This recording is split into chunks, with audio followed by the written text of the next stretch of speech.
website LMS https://lms.kemkes.go.id/. Klik masuk bagi yang sudah memiliki akun, klik daftar. Apabila belum memiliki akun, satu orang satu akun dipakai untuk selamanya. Masukkan email terdaftar, kata sandi, dan kode CAPTCHA sesuai. Tampilan dari website yang sudah login dengan akun yang sesuai. Cari pembelajaran dan klik webinar yang sesuai dengan yang diikuti. Klik webinar yang sesuai pilihan, pastikan sudah daftar ke panitia terlebih dahulu. Klik minta akses dan tunggu sampai admin LMS memberikan akses.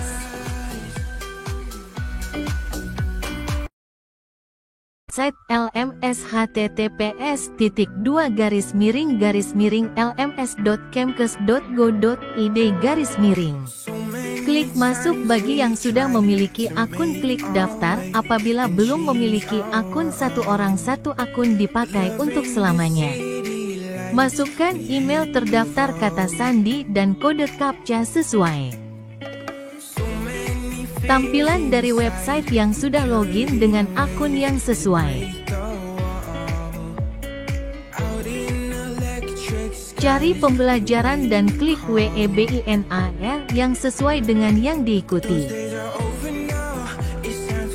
Klik webinar yang sesuai pilihan, pastikan sudah daftar ke panitia terlebih dahulu.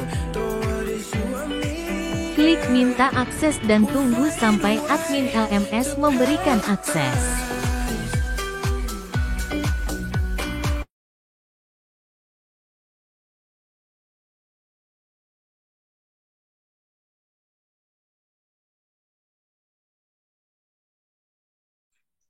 Oke, teman-teman, ini sekitar sudah 50% ya partisipan yang sudah hadir. Boleh dong yang belum ketik hadir di kolom chat nih, boleh dong ketik dulu di kolom chat supaya saya baca namanya nih. Kalau saya tadi terakhir dari Kak dari Maria Siombing, ini juga ada Kak Fitri Indah Palupi, ada Kak Nuriana dari SRSUD ASA, ada Kak Iva Ika, ada Kak Raga Aji Gaskara, ada Kak Lurike Marti Aditya, ada Kak Valentina Veronica, ada Kak Rinaldi. Wah. Oke, teman-teman, terima kasih yang sudah hadir. Kita mau mulai webinar kali ini. Sebelum saya mulai webinar kali ini, saya mau pertanyaan terlebih dahulu. Sambil melihat nih teman-teman ini ikut webinar atau enggak. Saya mau tanya, pagi ini sarapan pakai apa? Oke, saya akan chat dulu ya. Saya tadi sarapan pakai nasi uduk. Silakan teman-teman, ramaikan kolom chat terlebih dahulu. Menu makanan apa pagi hari ini? Yang teman-teman hari ini makan untuk sarapan atau untuk makan siang ya? Nasi goreng. Oke, Valentina pagi-pagi makan nasi goreng. Oke teman-teman, sambil menunggu kolom chat ramai, saya akan mulai, mohon izin, saya akan mulai webinar kesehatan 2024 kali ini. Oke, pertama-tama Assalamualaikum warahmatullahi wabarakatuh. Shalom, Om Swastiastu, Namo Buddhaya, dan salam kebajikan. Kepada yang terhormat Dr. Dea Medisika Hertanti, dokter spesialis kulit dermagikal. Lalu yang kedua ada apoteker Suban Ruliansar, sarjana farmasi, magister farmasi. Beliau juga adalah pengurus PDIAI Jawa Timur.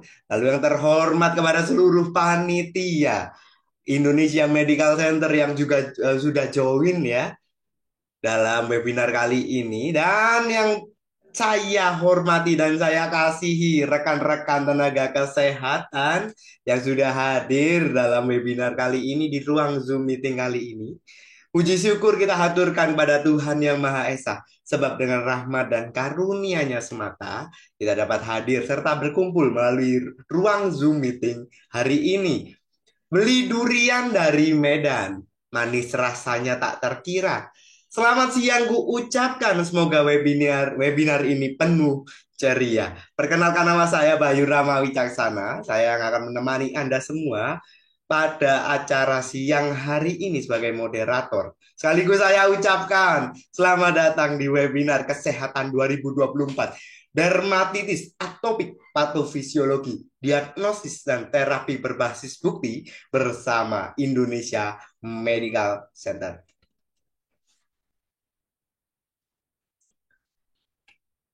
Oke, teman-teman, hari ini kita mau ngomongin dermatitis atopik. Sebelumnya, ini kalau saya lihat masih belum ada ya di kolom chat. Ini masih saya ya, nasi uduk. Ini ya masih Kak Valentina Veronica yang nasi goreng.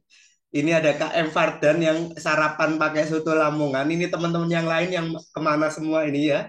Atau mungkin belum sarapan sehingga belum mengisi kolom chat nih. Oke, teman-teman sekali lagi kita wah ini sudah ada Kak Murni Bungara Capce. Wah, nggak sarapan. Capce ini kan banyak ya Kak, belanjanya cukup pagi juga ya Kak Murni. Oke, ada yang belum sarapan. Makan siang Kak Angelika, karena kita harus kuat menghadapi hari ini ya, hari-hari ini ya. Oke, dermatitis atopik kalau saya lihat di websitenya Kemenkes adalah radang kulit yang menimbulkan gejala gatal, kering, ruam merah hingga pecah-pecah. Gejala dan tanda-tanda dermatitis atopik yang paling mudah dikenali adalah rasa gatal yang sangat mengganggu. Dan sensasi gatal ini biasanya memburuk pada malam hari ya dan dapat mengganggu tidur penderitanya. Kalau saya baca lagi di perpustakaan Kemenkes, meskipun penyakit ini tidak menular ya, kalau yang saya baca hanya satu evidence base dan tidak berdampak pada kondisi kesehatan secara umum. Namun saya rasa dermatitis ini dapat mempengaruhi penampilan juga ya teman-teman dan menyebabkan rasa gatal yang sangat tidak nyaman sehingga ya hal ini berdampak pada aktivitas sehari-hari. Dan bukan hanya aktivitas sehari-hari, hal ini juga dapat mengganggu pekerjaan, istirahat juga kenyamanan saat berinteraksi juga akan terganggu dan biasanya masalah kesehatan ini sering diabaikan padahal kalau kita eh, baca lebih lanjut ya teman-teman, hal ini bisa mempengaruhi loh kualitas hidup penderitanya. Lantas gimana sih teman-teman patofisiologinya dan diagnosisnya sampai terapi yang benar dan rasional dan memiliki evidence based practice atau yang pastinya sudah terbukti dan aman bagi penderitanya itu seperti apa? Kita akan langsung ngomongin hal ini di dalam webinar kesehatan hari ini tentunya bersama sekali lagi Indonesia Medical Center. Oke teman-teman, hari ini kita akan ditemani oleh pembicara yang wah ini saya belum pernah ketemu nih teman-teman di webinar yang dilakukan oleh IMC. Beliau adalah Dokter Dea. Mohon izin Dokter Dea yang sudah ada di tempat. Saya mohon izin untuk spotlight. Selamat siang Dokter Dea. Selamat siang, Mas. Gimana sehat-sehat nih kabarnya? Wah, Alhamdulillah sehat ya Dokter Dea. Sekarang di mana ini Dok? Domisilinya kalau boleh tahu? Ini saya di Surabaya, Wah, di Mbak. Surabaya ya Sininya. teman-teman. Jawa Timur. Kalau saya di Malang ya teman-teman, kita Oh, ya nggak jauh ya, Mas ya? ya terpaut 2 jam ya kalau lewat tol. Ya lumayan lah. Lumayan lah, terpaut 130.000 kalau naik tol ya teman-teman. Hmm. Oke, hari ini teman-teman kita akan ngomongin hepatitis bersama Dokter Dea. Sebelumnya Dokter Dea, kenapa sih Dokter Oke. Dea kita harus ngomongin dermatitis atopik ini? Jadi dermatitis atopik ini masih menjadi salah satu penyakit di Indonesia yang cukup banyak terjadi. Dan terjadinya itu bisa dari anak-anak, kemudian bayi, dan juga dewasa. Kalau misalnya tidak ditangani dengan tepat, ini nantinya karena dermatitis atopik ini kan berjalan sesuai dengan usia ya. Jadi kalau misalnya tidak ditangani dengan tepat, itu justru nanti akan menimbulkan ini efek samping yang tidak baik begitu. Nah, itu ya teman-teman, pentingnya kita ngomongin webinar kesehatan kali ini. So, saya ajak teman-teman terus stay tune di sini. It's okay kalau kalian mau tidak on cam ya, off cam, tapi kalau bisa on cam ya teman-teman, karena webinar ini terintegrasi langsung dengan Kemenkes sehingga rekaman webinar kali ini kita kirim ke Kemenkes dan teman-teman bisa dapat sertifikat. Selain itu teman-teman ya, saya ajak teman-teman terus mendapat ilmu ya, khususnya buat kasus dermatitis atopik dan bagaimana kita sebagai tenaga kesehatan menyikapinya. Oleh karena itu teman-teman, saya ajak kita memasuki sesi yang pertama. Sesi yang pertama akan disampaikan oleh Dokter Dea Medisika Hertanti ya, selama 1 jam ya teman-teman. Dan nanti kalau ada pertanyaan, kolom chat akan saya buka. Namun untuk on mic nanti saya akan tutup. Dan teman-teman bisa bertanya ketika ada satu poin yang mungkin ditanyakan ketika Dokter Dea memberikan materi. It's okay ya teman-teman, teman-teman ketik aja di kolom chat. Oke. Mungkin itu saja briefing dari saya, Dokter Dea, untuk materi yang pertama kepada Dokter Dea Medisika. Waktu dan tempat saya silahkan, monggo dokter. Izin saya share screen ya. Ya dok, silahkan dok.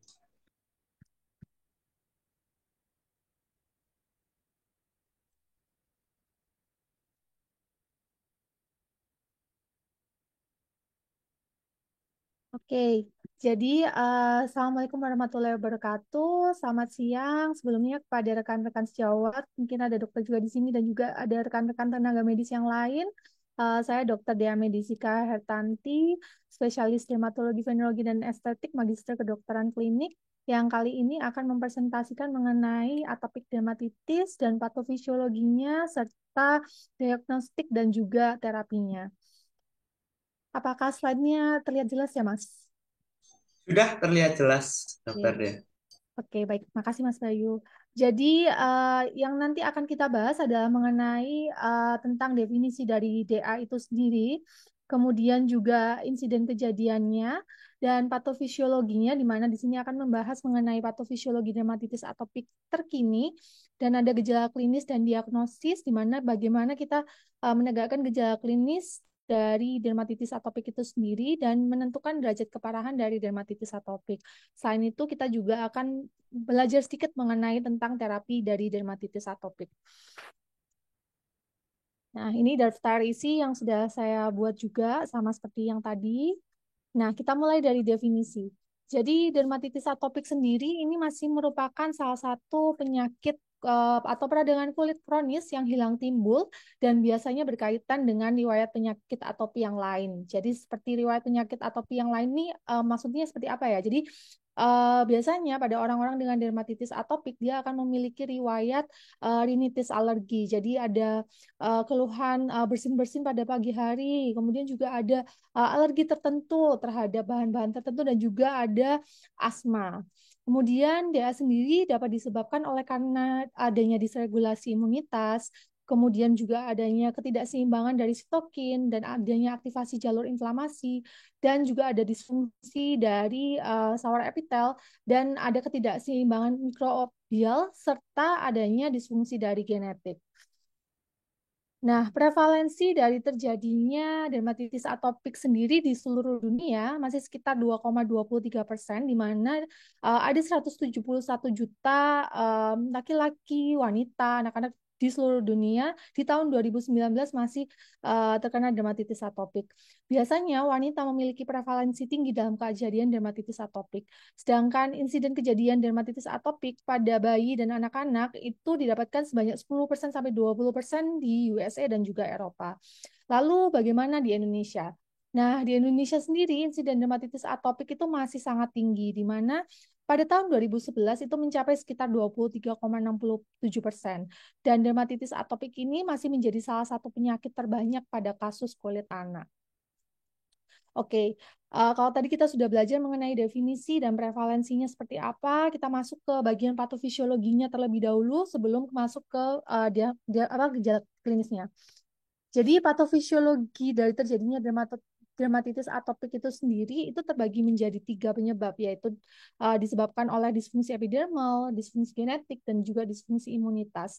Ketiganya ini sebenarnya saling berkaitan, di mana disfungsi epidermal ini maksudnya adalah terjadinya penurunan fungsi dari barrier kulit yang nantinya dipengaruhi oleh disfungsi genetik. Sedangkan disfungsi genetik ini ada beberapa, sekitar lebih dari 80 penyebab genetik yang menjadi dari penyebab atopic dermatitis. Sedangkan untuk disfungsi imunitasnya ini pengaruh pada jalan dari sitokin, kemudian juga eosinofil dan sebagainya.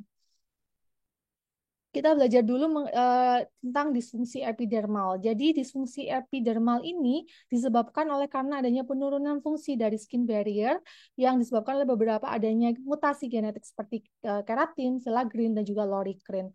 Garukan yang berulang dapat menimbulkan risiko barrier disruption. Jadi, di mana di sini ada paparan alergen, kemudian terjadinya adanya garukan berulang, ini akan menjadi lingkaran setan. Di mana kalau misalnya terpapar alergen, kemudian ada rasa gatal, terus kemudian digaruk, maka ini akan menjadi lingkaran yang tidak berkecukupan. Kemudian, terjadinya garukan ini tentu saja akan merusak barrier disruption, merusak barrier kulit kita, yang kemudian akan menyebabkan penurunan ceramide dan meningkatkan dari TEWL atau transepidermal water loss. Hal ini yang menyebabkan kenapa sih kalau misalnya dermatitis atopik itu biasanya terasa sangat gatal dan juga sangat kering. Nah, ini adalah yang saya bicarakan tadi tentang disfungsi genetik. Sebenarnya banyak sekali penyebab genetik dari terjadinya dermatitis atopik. Tetapi yang saat ini lagi di-highlight atau lagi di gencar-gencarnya dilakukan penelitian, yaitu adalah penyebab dari filaggrin dan juga sping 5, di mana ini menjadi genetik yang saat ini paling banyak menjadi penyebab dari DA. Mutasi dari genetik ini akan menyebabkan disrupsi dari skin barrier yang kemudian akhirnya menyebabkan dari dermatitis atopik.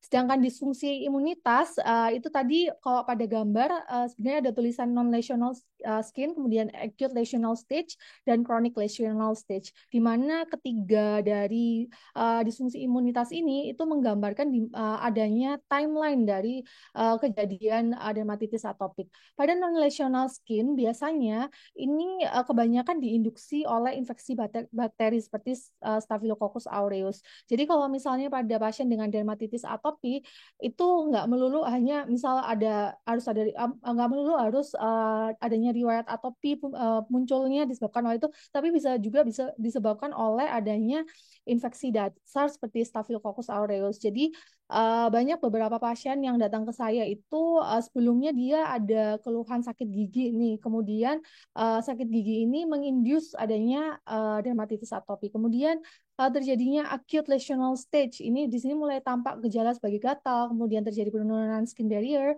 dan pada chronic lesional stage ini biasanya umum kita temukan pada pasien-pasien yang sudah dewasa. Di sini mulai tampak adanya gejala klinis seperti likanifikasi.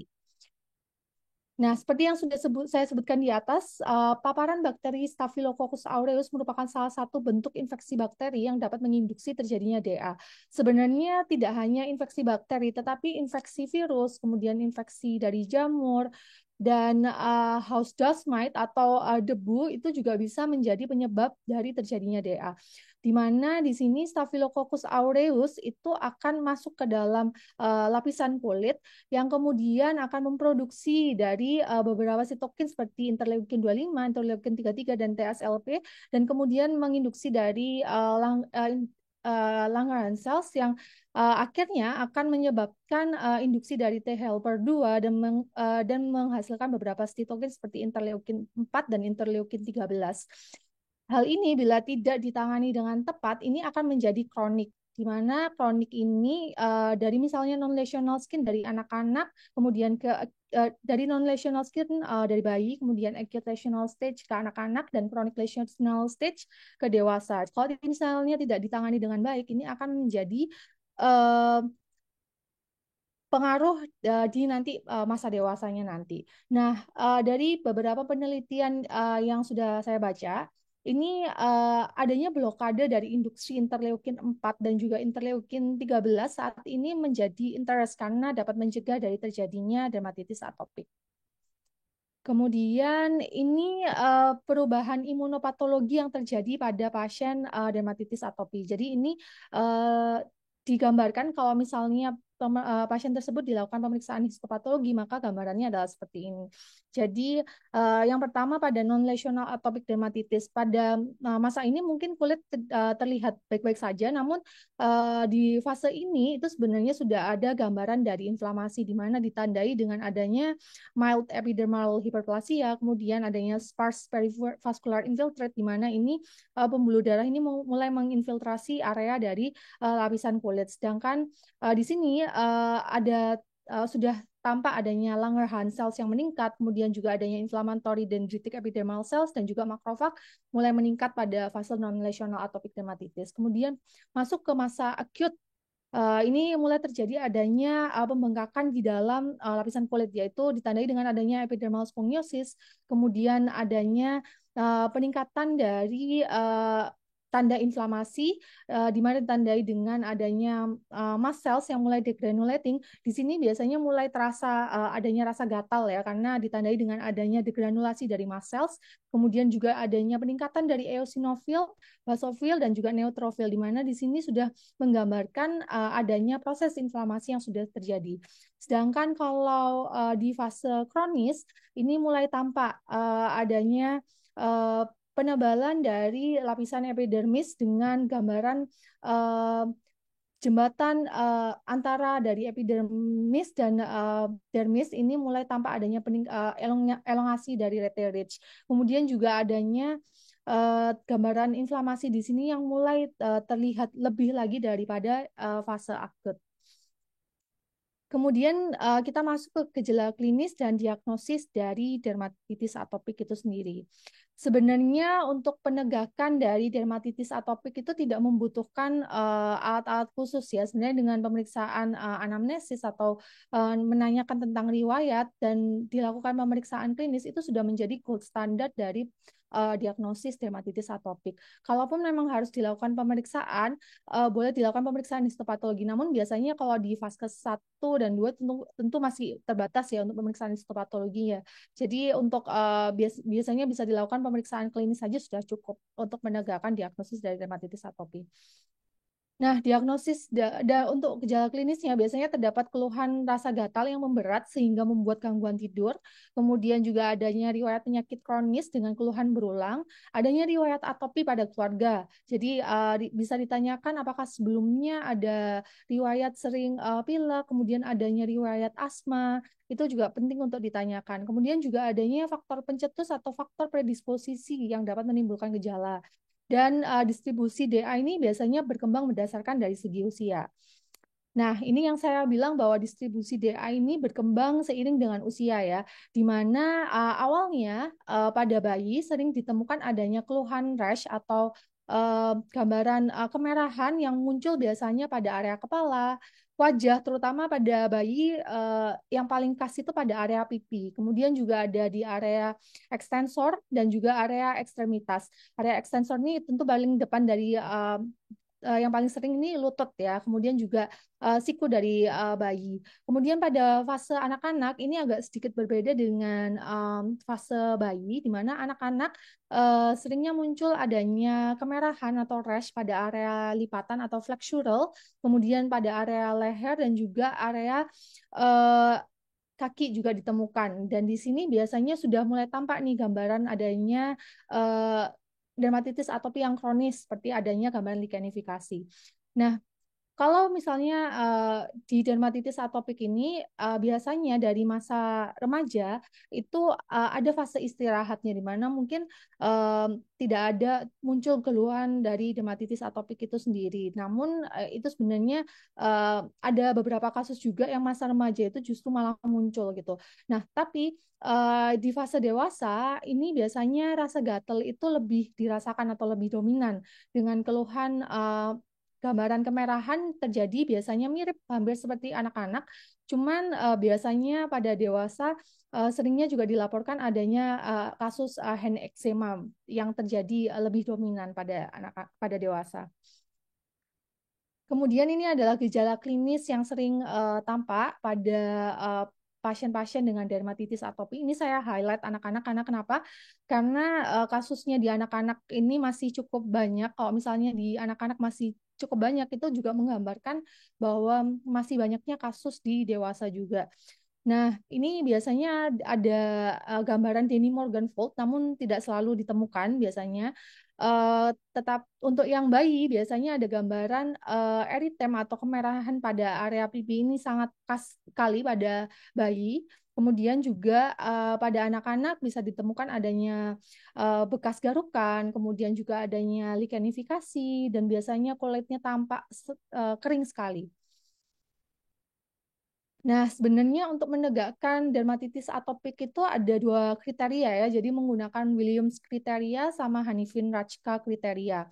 Untuk tenaga medis yang mungkin bekerja di puskesmas dengan menggunakan Williams kriteria ini sebenarnya sudah cukup, yaitu di mana Williams kriteria ini harus ada keluhan kulit gatal atau laporan orang tua bahwa anak terlihat menggaruk atau menggosok kulit. Kemudian bisa ditambah dengan tiga kriteria di bawah ini, di mana adanya riwayat keterlibatan area lipatan, misalnya lipat siku, kemudian lipat lutut, punggung kaki, atau sekitar leher, seperti yang sudah saya sebutkan tadi, termasuk pipi pada anak usia kurang dari 10 tahun. Kemudian juga adanya riwayat asma atau rinitis alergi, atau riwayat penyakit atopi pada first degree relatif pada anak usia kurang dari 4 tahun. Dan riwayat kulit kering dalam 1 tahun terakhir, dan juga adanya dermatitis pada area yang terlihat atau dermatitis pada pipi atau dahi dan ekstensor ekstremitas pada anak usia kurang dari 4 tahun. Dan bisa juga terjadinya sebelum usia 2 tahun. Untuk menegakkan dari diagnosis dari William dermatitis atopi berdasarkan Williams kriteria ini itu harus ada poin pertama. Jadi poin pertama ini wajib ditambah dengan adanya 3 kriteria yang sudah saya sebutkan di poin kedua. Kemudian masuk ke kriteria Hanifin-Rajka. Ini kriterianya agak cukup panjang, di mana ada 4 kriteria minor dan juga 23 kriteria minor. Untuk menegakkan diagnosis dari dermatitis atopik itu sendiri, dari kriteria mayor itu yang pertama adanya pruritus atau gatal, kemudian juga disertai adanya gejala khas seperti likenifikasi fleksural atau linearitas pada pasien dewasa, dan juga adanya keterlibatan area wajah atau ekstensor pada pasien bayi dan juga anak yang terjadi berulang. Kemudian juga adanya riwayat atopi pada keluarga, mungkin adanya asma pada keluarga, rinitis, atau kemudian dermatitis atopi mungkin juga ada pada keluarga. Nah, ini masuk ke kriteria mayor, di mana dari kriteria mayor ini harus ada 3 kriteria mayor dari 4 kriteria yang sudah saya sebutkan. Kemudian dari kriteria minor, ini ada 23, cukup banyak sekali. Di sini mungkin bisa dibaca adanya serosis, kemudian adanya peningkatan IgA serum, kemudian terjadinya pada usia dini, yang tadi sudah saya sebutkan adanya Dennis Morgenfold. Untuk kriteria minor ini juga harus dibutuhkan 3 kriteria minor dari 23 kriteria. Jadi total 3 kriteria mayor dan 3 kriteria minor harus ada untuk menegakkan diagnosis dari dermatitis atopi itu sendiri. Kemudian kalau misalnya sudah ketahuan kalau ini ternyata ada mungkin gejala dermatitis atopi, biasanya itu ditanganin dulu, kemudian baru dilakukan pemeriksaan skin prick test, kemudian pemeriksaan serologi kadar IgA dan eliminasi makanan, dan juga pemeriksaan open challenge test. Open challenge test ini juga pemeriksaan yang berkaitan dengan makanan ya. Jadi kalau ngomongin soal dermatitis atopi itu sebenarnya faktor penyebabnya itu ada di sekitar kita. Jadi bukan dari debu aja, bukan dari bakteri aja, tetapi juga bisa dari makanan, bahkan dari minuman juga bisa. Kemudian untuk menentukan derajat keparahan dari DA, biasanya itu ditentukan dengan salah satu skor ini. Biasanya atau skor skorat atau dengan menggunakan EASI, di mana skor skorat ini itu dinilai mirip dengan seperti penilaian pada pasien-pasien dengan luka bakar, di mana di sini yang dinilai itu adanya seberapa luas sih dermatitis atopik yang terkena. Kalau misalnya paling maksimal ya kena contohnya di area tangan ini kena 5 gitu ya. Bisa diisi 5, kemudian intensitasnya seperti apa? Apakah terdapat adanya eritema, kemudian juga adanya edema, kemudian adanya kulit kering sehingga membentuk seperti krusta, kemudian adanya bekas garukan seperti ekskoriasi, likanifikasi, dan keringnya itu seperti apa, itu dinilai dengan intensitas antara nilainya 0, 1, 2, sampai 3 ke yang berat. Kemudian kita juga harus menilai adanya subjective symptoms-nya, artinya kita menilai keluhan gatalnya ini dari skor 0 sampai 10 itu kita tanyakan kepada pasien kira-kira berapa sih skornya, misalnya 9 gitu ya. Jadi diisi 9 plus ditambah apakah adanya gangguan tidur. Kalau misalnya dari 0 sampai 10, 10 gangguan tidur ya berarti diisi 19. Nah, kemudian seluruh skor dari ABC ini dinilai berdasarkan rumus A dibagi 5 ditambah 7 dikali B per 2 ditambah C. Jadi kemudian akan dijumlahkan semuanya dan hasilnya berapa dan dinilai nih. Kalau misalnya SCART indeksnya kurang dari 25 berarti termasuk dermatitis atopi yang ringan. Kemudian kalau 25 sampai 50 berarti termasuk yang moderate. Untuk yang berat berarti termasuk lebih dari 50. Untuk penilaian derajat keparahan dermatitis atopik yang menggunakan skor EASI, ini agak sedikit berbeda ya cara penilaiannya. Kalau yang EASI sendiri ini kita melihat juga adanya eritema dinilai 0 sampai 3, intensitasnya berapa, kemudian kita lihat adanya parameter edema, ada edema atau tidak, ekskoriasi ada atau tidak, kemudian likanifikasi ada atau tidak, itu dinilai di total semua. Kalau misalnya jumlahnya 6 itu akan dikali 0,1, kemudian skornya berapa, nanti ada interpretasinya. Sebenarnya untuk penghitungan dari skor dan EASI sendiri ini udah lebih mudah, tidak menggunakan form ini. Ada di Google tuh sebenarnya ada kalkulator EASI score atau Scorat score. Jadi nanti kalau misalnya memang dibutuhkan itu bisa menggunakan kalkulator tersebut. Kemudian kita memasuki ke bab terapi. Jadi untuk terapi dari dermatitis atopik itu sendiri, edukasi merupakan hal yang penting. Kemudian yang kedua diikuti dengan identifikasi, menghindari faktor pencetus dan modifikasi gaya hidup.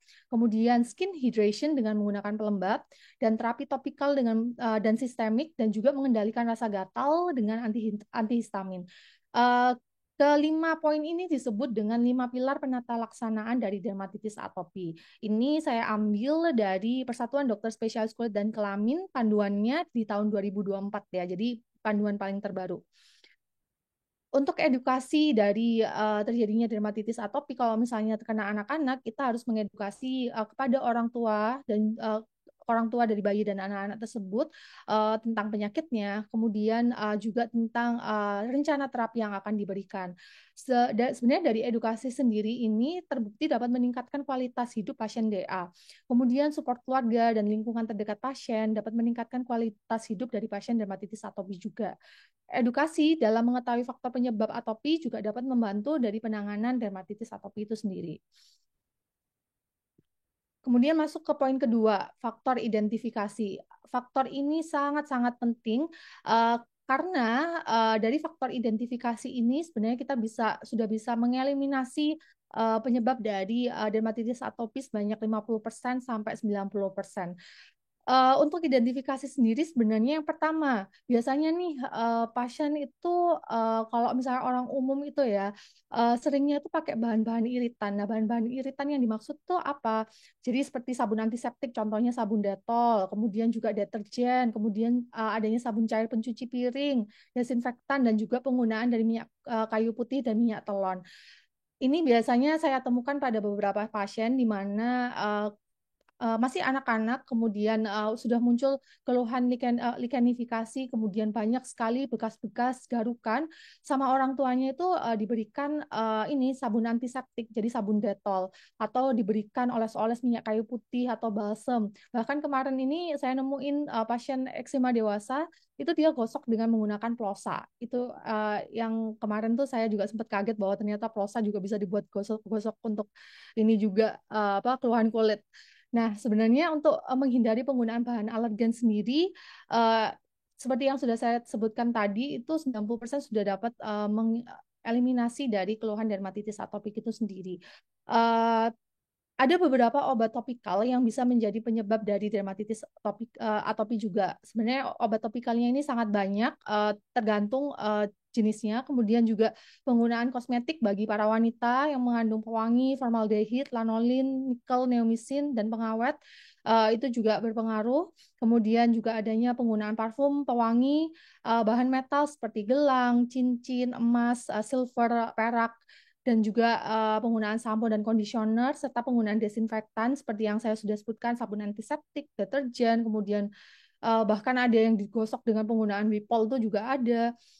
Kemudian juga ada faktor makanan, terus ada alergen hirup. Yang pertama untuk alergen hirup tadi sudah saya sebutkan yaitu house dust mite atau debu rumah. Kemudian juga adanya anabul bagi orang-orang yang punya hewan peliharaan seperti kucing atau anjing. Pada pasien-pasien juga ada yang ini apa alergi juga dengan serbuk bunga. Biasanya yang alergi serbuk bunga ini seringnya pada pasien di luar negeri ya, karena kan kalau di luar negeri ada musim-musimnya gitu. Kemudian juga ada alergi terhadap jamur dan juga cairan organik seperti golongan formaldehid dan toluen. Kemudian yang terakhir adalah menghindari bahan penyebab. Ini nggak cuma makanan aja sebenarnya, seluruh bahan penyebab itu dapat dihindari apabila sudah melakukan tes. Kunci pengobatan dari dermatitis atopik yang ketiga adalah skin hydration. Jadi 90% pasien dengan dermatitis atopi itu keluhan gatalnya itu hilang dengan penggunaan dari pelembab. Jadi pasien dengan DA sendiri sebenarnya sudah memiliki skin barrier yang abnormal, di mana skin barrier yang abnormal ini meningkatkan adanya transepidermal water loss yang kemudian menjadi penyebab dalam kurangnya hidrasi kulit pada pasien dengan DA. Jadi meningkatnya transepidermal water loss ini menjadi momok yang sangat penting dan momok yang penting untuk diatasi dengan penggunaan pelembab. Penggunaan pelembab menjadi salah satu kunci dari terapi DA, dan bahan pelembab yang menjadi kunci saat ini adalah bahan pelembab dengan bahan lotion, krim, atau ointment. Untuk saya pribadi, biasanya saya suka memberikan krim ya, karena kalau misalnya krim ini dia jatuhnya lebih berat dan pasien lebih senang dengan hasilnya gitu. Ada juga yang menggunakan wet dressing sebagai bentuk kunci dari skin hydration selain pelembab. Untuk terapi farmakologinya sebenarnya cukup banyak terapi farmakologi dari dermatitis atopi tergantung dengan uh, derajat beratnya dari dermatitis atopik itu sendiri. Kalau misalnya masih ringan, biasanya saya cukup memberikan kortikosteroid topikal dan juga pelembab. Tapi kalau misalnya agak berat, bisa diberikan kortikosteroid yang minum atau sistemik. Kemudian ada juga yang bisa diberikan dengan golongan obat calcineurin topikal seperti tacrolimus. Kemudian ada juga golongan inhibitor fosfodiesterase atau crisaborol. Ini saya jarang menggunakan sejujurnya. Kemudian juga karena tadi bisa disebabkan oleh adanya infeksi dari bakteri, maka bisa diberikan antibiotik sistemik. Kalau misalnya antibiotik topikal itu umumnya saya pakai untuk pasien-pasien yang ada bekas garukannya. Jadi biasanya ada bekas garukan, luka bisa diberikan antibiotik topikal. Kemudian kalau misalnya dermatitis atopinya itu cukup banyak gejala, cukup banyak dari segi klinisnya itu bisa menggunakan terapi fototerapi dengan NB-UVB. Jadi NB-UVB ini sebenarnya ada dua terapinya. Jadi ada yang menggunakan handheld NB-UVB, kemudian ada yang juga menggunakan chamber. Tapi kalau misalnya pasien dengan dermatitis atopi karena keluhannya lumayan banyak munculnya, itu bisa menggunakan NB-UVB yang masuk ke dalam ruangan atau chamber. Kemudian juga bisa menggunakan golongan siklosporin sistemik dan azathioprine sistemik. Methotrexate sistemik, sebenarnya kalau methotrexate ini udah nggak asing ya sebenarnya, karena methotrexate ini juga bisa dibuat untuk pengobatan seperti penyakit kulit seperti psoriasis. Dan juga yang paling baru adalah golongan obat agen biologis untuk mengatasi dari dermatitis atopik. Kemudian yang paling poin terakhir yang nggak kalah penting yaitu terapi gatalnya, di mana kita bisa memberikan pasien dermatitis atopi dengan penggunaan antihistamin. Kalau misalnya pasien tersebut ada masalah dengan tidurnya karena tidak bisa tidur karena terasa gatal, itu bisa menggunakan golongan antihistamin yang pertama atau generasi lama, yaitu yang ada efek samping sedating atau efek samping ngantuk. Jadi bisa diberikan golongan seperti CTM. Kemudian ada juga antihistamin satu generasi baru yang non sedating. Ini biasanya ini saya resepkan pada pasien-pasien yang kayak dok saya nggak mau ada efek tidurnya gitu karena saya paginya harus kerja atau gimana gitu jadi saya nggak mau yang ada efek tidurnya itu bisa diberikan golongan seperti cetirizine, desloratadine, fexofenadine, levocetirizine dan juga loratadine. Nah, ini adalah resume dari semua yang sudah kita pelajari tadi. Jadi dengan pasien dengan keluluhan gatal, kemudian kita lihat berdasarkan kriteria, bisa dengan Hanifin Rajka kalau misalnya pasien datang ke rumah sakit atau dengan kriteria Williams kalau misalnya pasien datang ke puskesmas. Kemudian kita bisa, kalau misalnya memang positif nih dari gejala dari kriteria ini, itu bisa pertama diberikan edukasi, pemberian pelembab, kemudian identifikasi faktor iritannya, kemudian edukasi untuk menghindari, dan adanya pemberian obat-obatan secara topikal maupun sistemik, dan pemberian anti gatal dengan penggunaan antihistamin. Selain itu juga ada terapi psikososial nih kalau misalnya dermatitis atopinya termasuk yang tipe berat. Tapi kalau misalnya tidak ada, mungkin bisa dievaluasi untuk kondisi yang lain. Kalau misalnya dari sini sudah membaik dengan pemberian dari general skincare measures ini bisa diberikan golongan topikal terapi yang lain, kemudian juga bisa diberikan pelembab dan juga um, memperbaiki skin barrier-nya. Terus kemudian kalau misalnya tidak membaik itu tetap untuk diidentifikasi apakah sebelumnya ada faktor infeksi, kemudian faktor alergennya belum teridentifikasi dengan baik. Kemudian kalau misalnya masih tidak membaik, sebaiknya tetap dikonsulkan ke dokter SPKK terdekat dan untuk dokter-dokter yang mungkin sulit untuk ke SPKK bisa dirujuk ke rumah sakit yang lebih besar. Kemudian ini adalah panduan tata laksana dermatitis atopik yang saya ambil dari panduan dokter spesialis kulit dan kelamin tahun 2024 juga, di mana dermatitis atopik ini ditegakkan dengan diagnosis klinis berdasarkan kriteria Hanifin Rajka dan juga kriteria Williams. Yang kemudian kita tentukan derajat keparahannya berdasarkan SCORAD dan berdasarkan EASI juga. Kemudian apabila usianya 0 sampai 18 tahun itu melihat alur tata laksana DA pada bayi dan anak. Kalau usianya lebih dari 18 tahun bisa melihat alur tata laksana DA pada dewasa. Nah, ini adalah panduan tata laksana DA pada anak. Sebenarnya sama seperti yang sudah saya sebutkan tadi, yaitu kita harus mengakses berdasarkan diagnosis klinisnya seperti apa, derajat keparahannya bagaimana, dan apakah ada riwayat atau latar belakang orang tuanya yang terkena juga. Kemudian yang pertama pasti edukasi, yang kedua identifikasi, dan yang ketiga evaluasi alerginya bagaimana, dan yang keempat adalah perawatan kulit atau maintenance-nya, yaitu mandi 1 sampai 2 kali sehari dengan gentle cleanser. Jadi jangan pada pasien dermatitis atopik ini sabunnya harus spesial ya, jadi nggak bisa dengan menggunakan sabun biasa nih, contohnya kayak sabun Lifebuoy atau sabun Nuvo atau Dettol itu nggak bisa karena pasien dengan dermatitis atopik ini sangat rentan sekali sehingga dia membutuhkan sabun yang gentle. Jadi gentle cleanser ini maksudnya seperti apa? Jadi gentle cleanser adalah sabun dengan pH seimbang yang biasanya itu ada pada sabun bayi. Jadi sabun bayi itu biasanya minim bau, tidak ada bau sama sekali, kemudian tidak ada busa juga, dan hampir seluruhnya itu pH-nya seimbang. Terus juga jangan hindari mandi dengan air panas. Biasanya kalau mandi dengan air panas itu justru akan memperparah dari dermatitis atopiknya. Sebaiknya diganti dengan air yang dingin. Kemudian juga penggunaan aplikasi pelembab ini penting sekali. Untuk penggunaan pelembab ini bisa diberikan sehari 2 sampai 3 kali, atau kalau misalnya saya edukasikan ke pasien itu sesering mungkin kalau misalnya kulitnya sangat kering. Baiknya aplikasi dari pelembab ini bisa diberikan setelah mandi. Itu merupakan aplikasi yang terbaik, aplikasi pelembab yang paling baik. Kemudian juga harus minimalisasi penggunaan pewangi dan juga antiseptik seperti Dettol, kemudian sabun antiseptik yang lain. Dan yang tidak kalah penting juga aplikasi dari sunscreen juga.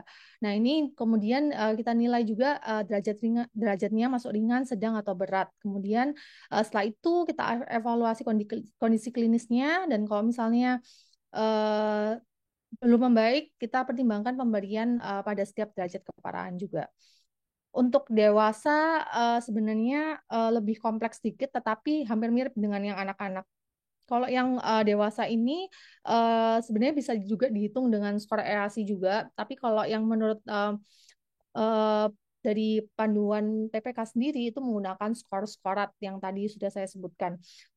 Jadi kalau misalnya masuk ke kurang dari 25 itu masuk ke dermatitis atopi tipe ringan, kemudian kalau 25 sampai 50 itu masuk sedang, sedangkan lebih dari 50 masuk ke berat. Dan untuk pengobatannya juga agak ada sedikit perbedaan, di mana kalau misalnya pada dewasa bisa diberikan sikosporin, methotrexate, dan juga azathioprine.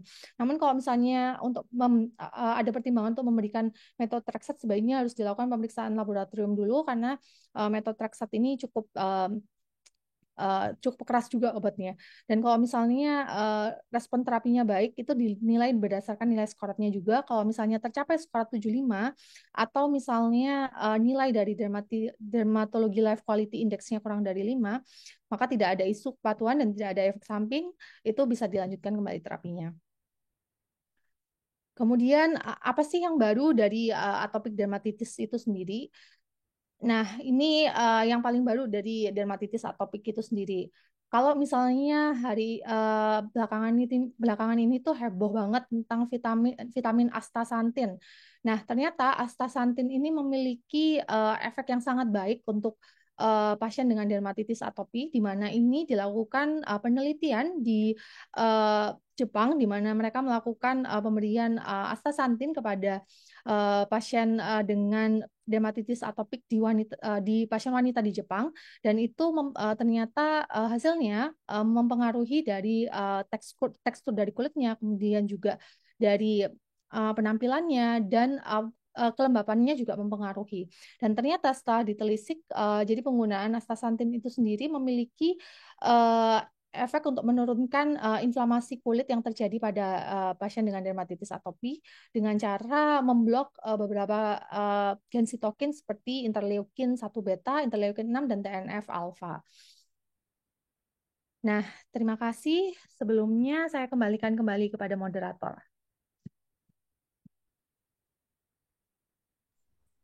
Oke, itu tadi ya teman-teman untuk materi yang pertama. Boleh dong kita kasih tepuk tangan virtual kita teman-teman buat Dokter Dea yang sudah memberikan materi yang pertama. Kalau tadi saya lihat di tengah-tengah materi disampaikan itu langsung ada nih, langsung ada yang bertanya ya. Tadi pertanyaan, wah sebelumnya terima kasih teman-teman yang sudah tepuk tangan. Ya sekarang kalau di Zoom gini ya teman-teman, tepuk tangannya virtual. Oke, cukup lengkap ya materi dari Dokter Dea. Bahkan tadi saya mau terima kasih dulu kepada Dokter Dea. Ada beberapa materi yang easy ya teman-teman, easy buat kita pahami karena ada gambarnya juga. Lalu yang terakhir tadi juga lengkap banget dan saya rasa teman-teman eh, bisa ya menerima materi Dokter Dea dengan mudah banget. Oke, kita masuk di pertanyaan. Tadi ada dari Kak Iva Ika. Sebelumnya ini ada yang angkat tangan dari Kak Rinaldi. Apakah mau bertanya Kak Rinaldi? Saya dulukan yang mau open mic. Mau bertanya? Oh, mau bertanya, siap Kak Rinaldi. Sebelumnya Kak Rinaldi nggak bisa on cam nih, buat saya add spotlight juga. Belum bisa. Belum bisa, oke deh. Gimana Kak Hmm, Rinaldi? Ada pertanyaan nih. Pertama, tentang topikal yang mengandung alergen, kira-kira basic topikalnya apa ya, Dok ya? Tadi dikatakan ada topikal yang bisa mengandung alergen. Apa basicnya topik dari jenis apa namanya antibiotik atau steroid atau malah bahan dari topikalnya itu. Terus yang kedua, vitamin Akskantia tadi apakah sudah ada di Indonesia? Terus yang berikutnya, Jenis pelembab kan banyak dok untuk skin hydration tadi ya, misalnya termasuk tadi mandi, mungkin di masyarakat tuh ada minyak kelapa atau minyak apa namanya minyak zaitun yang dikatakan mungkin punya fungsi untuk pelembab. Apakah ini termasuk bahan yang bisa kita rekomendasikan ke pasien gitu? Terus mungkin tentang lab ini dok. Eh, Beberapa kali saya coba konfirmasi dengan vitamin D, ternyata pada kasus-kasus ini sering sekali vitamin D-nya dalam kondisi di bawah normal. Dan kemudian saya coba terapi dengan pemberian vitamin D. Eh, saya belum melihat jurnal yang terkait dengan ini. Mungkin dokter bisa ada ini terkait dengan vitamin D kaitannya dengan alergi ini, dok. Terima kasih, dok. Oke, Oke, cukup banyak ya dokter deh ya ya poinnya. ini pertanyaannya cukup banyak. Makanya saya kira mungkin Mas Rinaldi ini juga dokter kulit seperti saya nih, karena pertanyaannya sangat Seperti berbobot nih sebenarnya. benar Oke, begitu, Kak Rinaldi? Eh, Bukan, dok. Bukan Saya dok. dokter anak, dok. oke, Saya oke, dokter anak, bukan dokter kulit, dok. oke, Terima baik. kasih Kak Rinaldi. Bagaimana dokter Dea? Ini sih izin, ini pertanyaannya lumayan berat juga ya. Jadi kalau misalnya dari poin pertama, ini tentang obat topikal yang mungkin menjadi penyebab dari dermatitis atopik itu sendiri. Sebenarnya yang tadi sudah saya bilang bahwa dermatitis atopik itu penyebabnya bisa dari mana aja. Jadi bisa dari bahan barang yang kita sentuh atau barang yang kita atau bahan makanan yang kita makan dan juga minum. Jadi untuk obat topikalnya ini sebenarnya juga bervariasi gitu. Bisa jadi obat topikal yang ada apa golongan antibiotik tuh lumayan sering. Kalau misalnya uh, ada alergi terhadap obat topikal seperti ini, itu mungkin bisa dipertimbangkan untuk melakukan pemeriksaan drug patch test juga. Atau kalau misalnya bukan hanya dari obat topikal aja, tapi bisa juga dari obat sistemik. Nah, yang paling sering ini saya temuin kalau misalnya obat sistemik itu golongan obat-obat seperti golongan obat allopurinol, kemudian juga golongan obat untuk penyakit dari penyakit saraf dan juga obat NSAID seperti paracetamol itu juga menjadi penyebab yang paling sering pada pasien dengan kalau misalnya udah di ranah obat itu kita bilangnya drug allergen ya, jadi drug reactions atau alergi obat gitu. Jadi sebenarnya kalau misalnya obat topikal sebenarnya bisa dari bahan topikal apa saja gitu. Cuman bisa dipertimbangkan dari penyebabnya dari antibiotik yang topikal itu mungkin menjadi faktor yang paling sering. Kemudian untuk terkait dengan vitamin astaxanthin nih, apakah udah ada di Indonesia? Ya, ini vitamin astaxanthin ini sudah ada di Indonesia. Kalau nama mereknya itu sebenarnya kalau bisa saya sebutkan tuh namanya Astria. Di sini sudah sering diresepkan juga kepada pasien-pasien dengan dermatitis atopi. Bahkan bukan dermatitis atopi aja, melainkan untuk pasien akne, kemudian juga ada pasien yang dengan keluhan kulit yang lain itu biasanya kita tambahkan untuk imun boosternya adalah dengan menggunakan astaxanthin itu sendiri. Jadi astaxanthin ini sebenarnya nggak cuma baik untuk kulit tapi juga baik untuk kesehatan di dalam tubuh juga ya. Kemudian yang ketiga pertanyaannya terkait dengan jenis pelembab. Terus kemudian apakah kita bisa nih menggunakan bahan-bahan seperti minyak kelapa atau minyak-minyakan itu ya. Sebenarnya kalau dari beberapa pasien yang saya temuin itu kita lihat juga tergantung dari beratnya kulit kering itu seperti apa atau beratnya eh, biasanya kalau misalnya pada pasien dermatitis atopik itu kita temukan adanya squama ya. Jadi squama yang eh, kalau misalnya squamanya ditemukan tebal atau misalnya ditemukan tipis itu kita kalau yang tipis biasanya menggunakan pelembab yang seperti golongan lotion, kemudian untuk golongan krim itu bisa diberikan.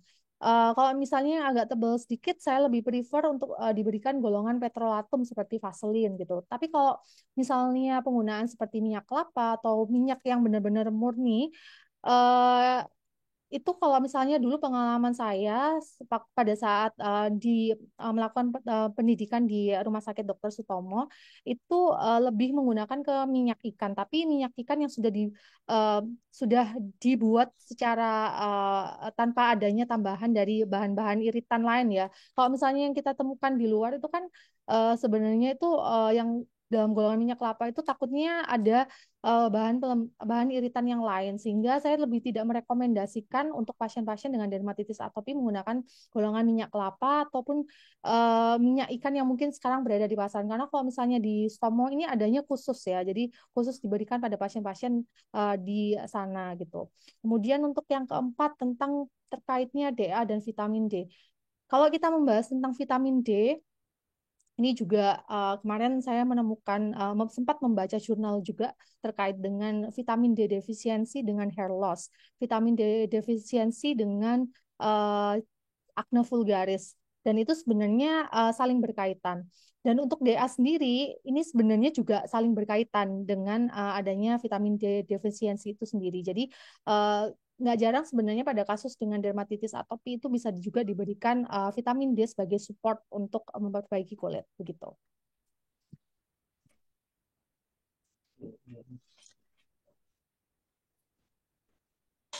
Mohon maaf, ini jaringan saya tadi agak error nih teman-teman. Oke, mungkin itu ya jawaban dari Dokter Dea.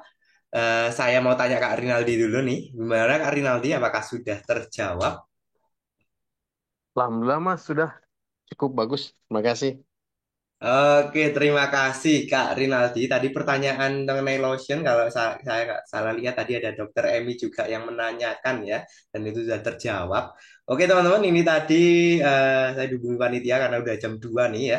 Kita mau masuk sesi 2, cuman saya tutup kolom chatnya dan kita ada dua pertanyaan, dua poin pertanyaan dari Kak Iva yang tadi tanya waktu di tengah materi. Yang pertama, yaitu selamat siang, saya Iva Ika Safitri dari RSIA di Kediri. Mohon izin bertanya, kalau penderita DA tidak boleh menggunakan sampo dan kondisioner, lalu keramasnya gimana, Dok? Lalu apakah boleh mengkonsumsi protein? Kemudian kalau sudah berbekas, keluhan gatal hilang, menghilangkan bekasnya apakah cukup dengan peeling? Oke, baik. Ini terkait dengan sampo yang tadi sudah saya sebutkan ya. Sebenarnya kan kalau misalnya kita ngomongin bahan sampo ini juga bervariasi sekali ya. Jadi ini bahkan ada yang bahan baru nih seperti SLES, SLS itu ini juga ditemukan juga.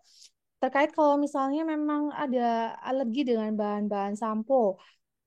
Sebenarnya alergi dengan bahan-bahan sampo ini saya cukup jarang menemukan. Tetapi kalau misalnya alergi dengan golongan seperti pewarna rambut itu cukup sering ditemukan pada pasien-pasien yang habis cat rambut gitu. Kalau misalnya tadi pertanyaannya, kalau misalnya tadi ada alergi dengan sampo, gimana sampoinnya? Sebenarnya identifikasi mandiri sih, jadi memang harus dicoba. Kalau misalnya dengan sampo, dengan produk ini bertambah gatal atau muncul adanya ketombe, itu biasanya saya berikan atau prevent dengan menggunakan Selsun Blue nih. Jadi untuk anti dandruffnya atau anti ketombenya bisa menggunakan Selsun Blue atau juga bisa menggunakan sampo Ketomed biasanya yang sering ditemukan di umum. Kemudian apakah pasien dengan dermatitis atopi boleh mengkonsumsi protein?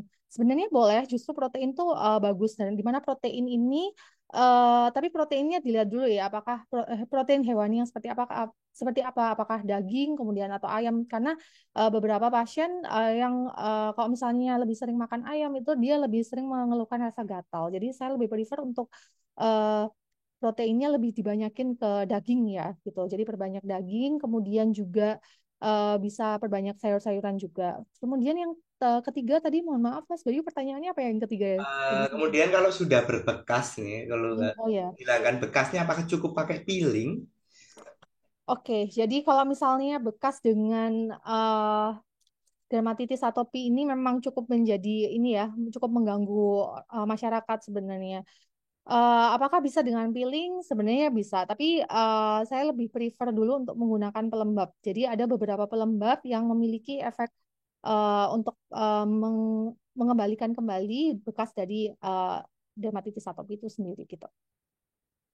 Oke itu ya dari Kak Iva Ika dan yang terakhir nih dok. Kemudian saya ingin tanyakan lagi dok. Teman saya konsul ke dokter kulit dan diagnosa bahwa itu DA. Kemudian dia cek darah lengkap, nilai eosinofilnya selalu tinggi sementara yang lain normal. Tapi menurut penjelasan dokter, yang tinggi nggak eosinofil, neutral, basofil, eh yang tinggi nggak eosinofil, neutral, basofil yang tinggi. Nah, itu apakah DA yang teman saya alami termasuk DA yang ringan atau bagaimana ya, Dok? Nah, ini kalau misalnya ngomongin nilai eosinofil dan lain segala macamnya ini mungkin sudah masuk ke tanah lain ya. Cuman memang kalau seperti yang sudah saya jelaskan tadi, memang ada peningkatan dari eosinofil. Tapi juga tidak menutup kemungkinan bahwa tadi saya di presentasi juga menyatakan bahwa ada peningkatan dari basofil juga, di mana semuanya ini nilai dari eosinofil, dari peningkatan basofil ini bisa menjadi salah satu dari terjadinya salah satu tanda dari dermatitis atopi. Tapi kembali lagi kita lihat ke kondisi gejala klinisnya, apakah sesuai, apakah cocok atau tidak gitu ya. Kemudian juga dilihat lagi dari riwayatnya, apakah memang ada riwayat atopi sebelumnya, kemudian apakah ada riwayat keluhan berulang juga. Kemudian selain cek DL itu kita bisa ngelakuin juga pemeriksaan seperti skin prick test, tapi ini bukan sebagai ini ya, sebagai ngecek apakah kita ini benar-benar kena dermatitis atopik enggak, tapi sebagai untuk preventif ke depannya gitu. Jadi misalnya kalau memang sudah tegak nih dengan DA itu bisa dilakukan pemeriksaan skin prick test untuk mengetahui faktor alergen penyebab gitu. Tapi kalau misalnya dilihat dari cek DL aja, saya rasa harus disambungkan dengan keluhan klinisnya ya gitu dan anamnesisnya dan juga riwayatnya gitu. Nah, itu ya jawaban dari pertanyaan Kak Iva Ika. Saya rasa sudah terjawab dan semoga ya terjawab Kak Iva Ika. Lalu sehat selalu buat seluruh rekan sejawat dan rekan-rekan di sekitar kita. Dan itu tadi pertanyaan dari Kak Iva Ika menutup sesi Q&A kita. Ada sesi yang pertama dengan Dokter Dea Medisika. Sebelumnya saya mau terima kasih dokter sudah menjawab pertanyaan kita semua ya terkait dengan dermatitis. Teman-teman sebelum kita ke sesi selanjutnya saya ajak teman-teman buat foto bareng Dokter Dea nih. Buat saya kirim ke panitia dan kita kirim ke Kemenkes ya teman-teman. Oke, it's okay yang masih ada shift. Oke, masih beberapa yang masih on cam ya. Wah, ini kelihatan semua. Ini ada Kak Sisilia yang lagi shift juga nih pakai seragam.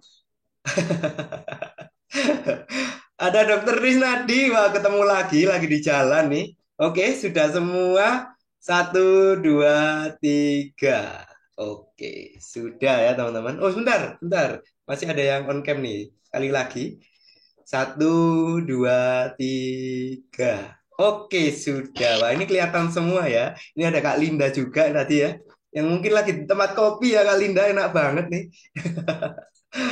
Oke, teman-teman, sebelum kita masuk ke materi selanjutnya, Dokter Dea, mohon izin, apakah ada closing statement nih buat kami sebagai tenaga kesehatan khususnya dari seluruh ya profesi dari lintas profesi untuk menyikapi kasus dermatitis atopik ini, Dokter Dea? Oke, baik. Terima kasih Mas Bayu. Jadi mungkin pesan saya nanti untuk tenaga medis yang mungkin saat ini bekerja di puskesmas, kemudian atau di klinik atau di rumah sakit, ini kalau misalnya menemui kasus dermatitis atopik, kalau misalnya memungkinkan memungkinkan untuk diterapi sendiri. Silakan berkonsultasi juga dengan dokter umumnya terlebih dahulu. Tapi kalau misalnya ditangani kasusnya dan dirasa berat sekali, maka bisa di refer ke dokter spesialis kulit dan kelamin begitu. Itu aja. Oke, terima kasih Dokter Dea buat materi sampai ke closing statementnya dan mohon izin saya remote spotlight dan sekali lagi terima kasih kita kasih tepuk tangan virtual kita dong teman-teman buat Dokter Dea. Kepada Dokter Dea silakan dok apabila ada kegiatan yang lain saya mohon izin remote spotlight.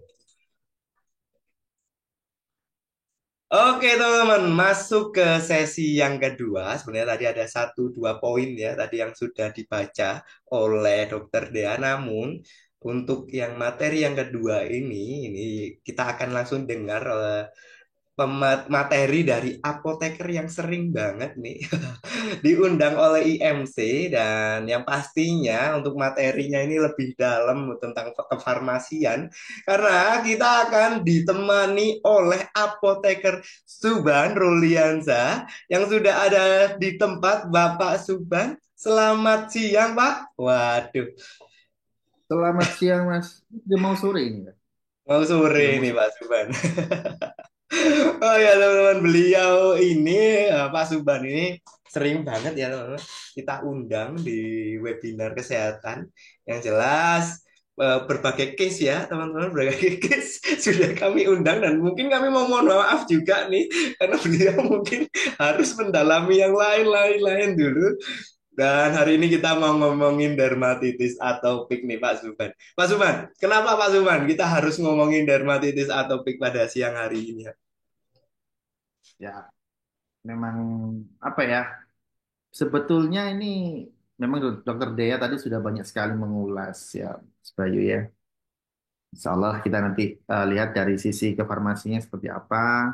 Tentunya seminggu kemarin saya harus betul-betul belajar lagi itu.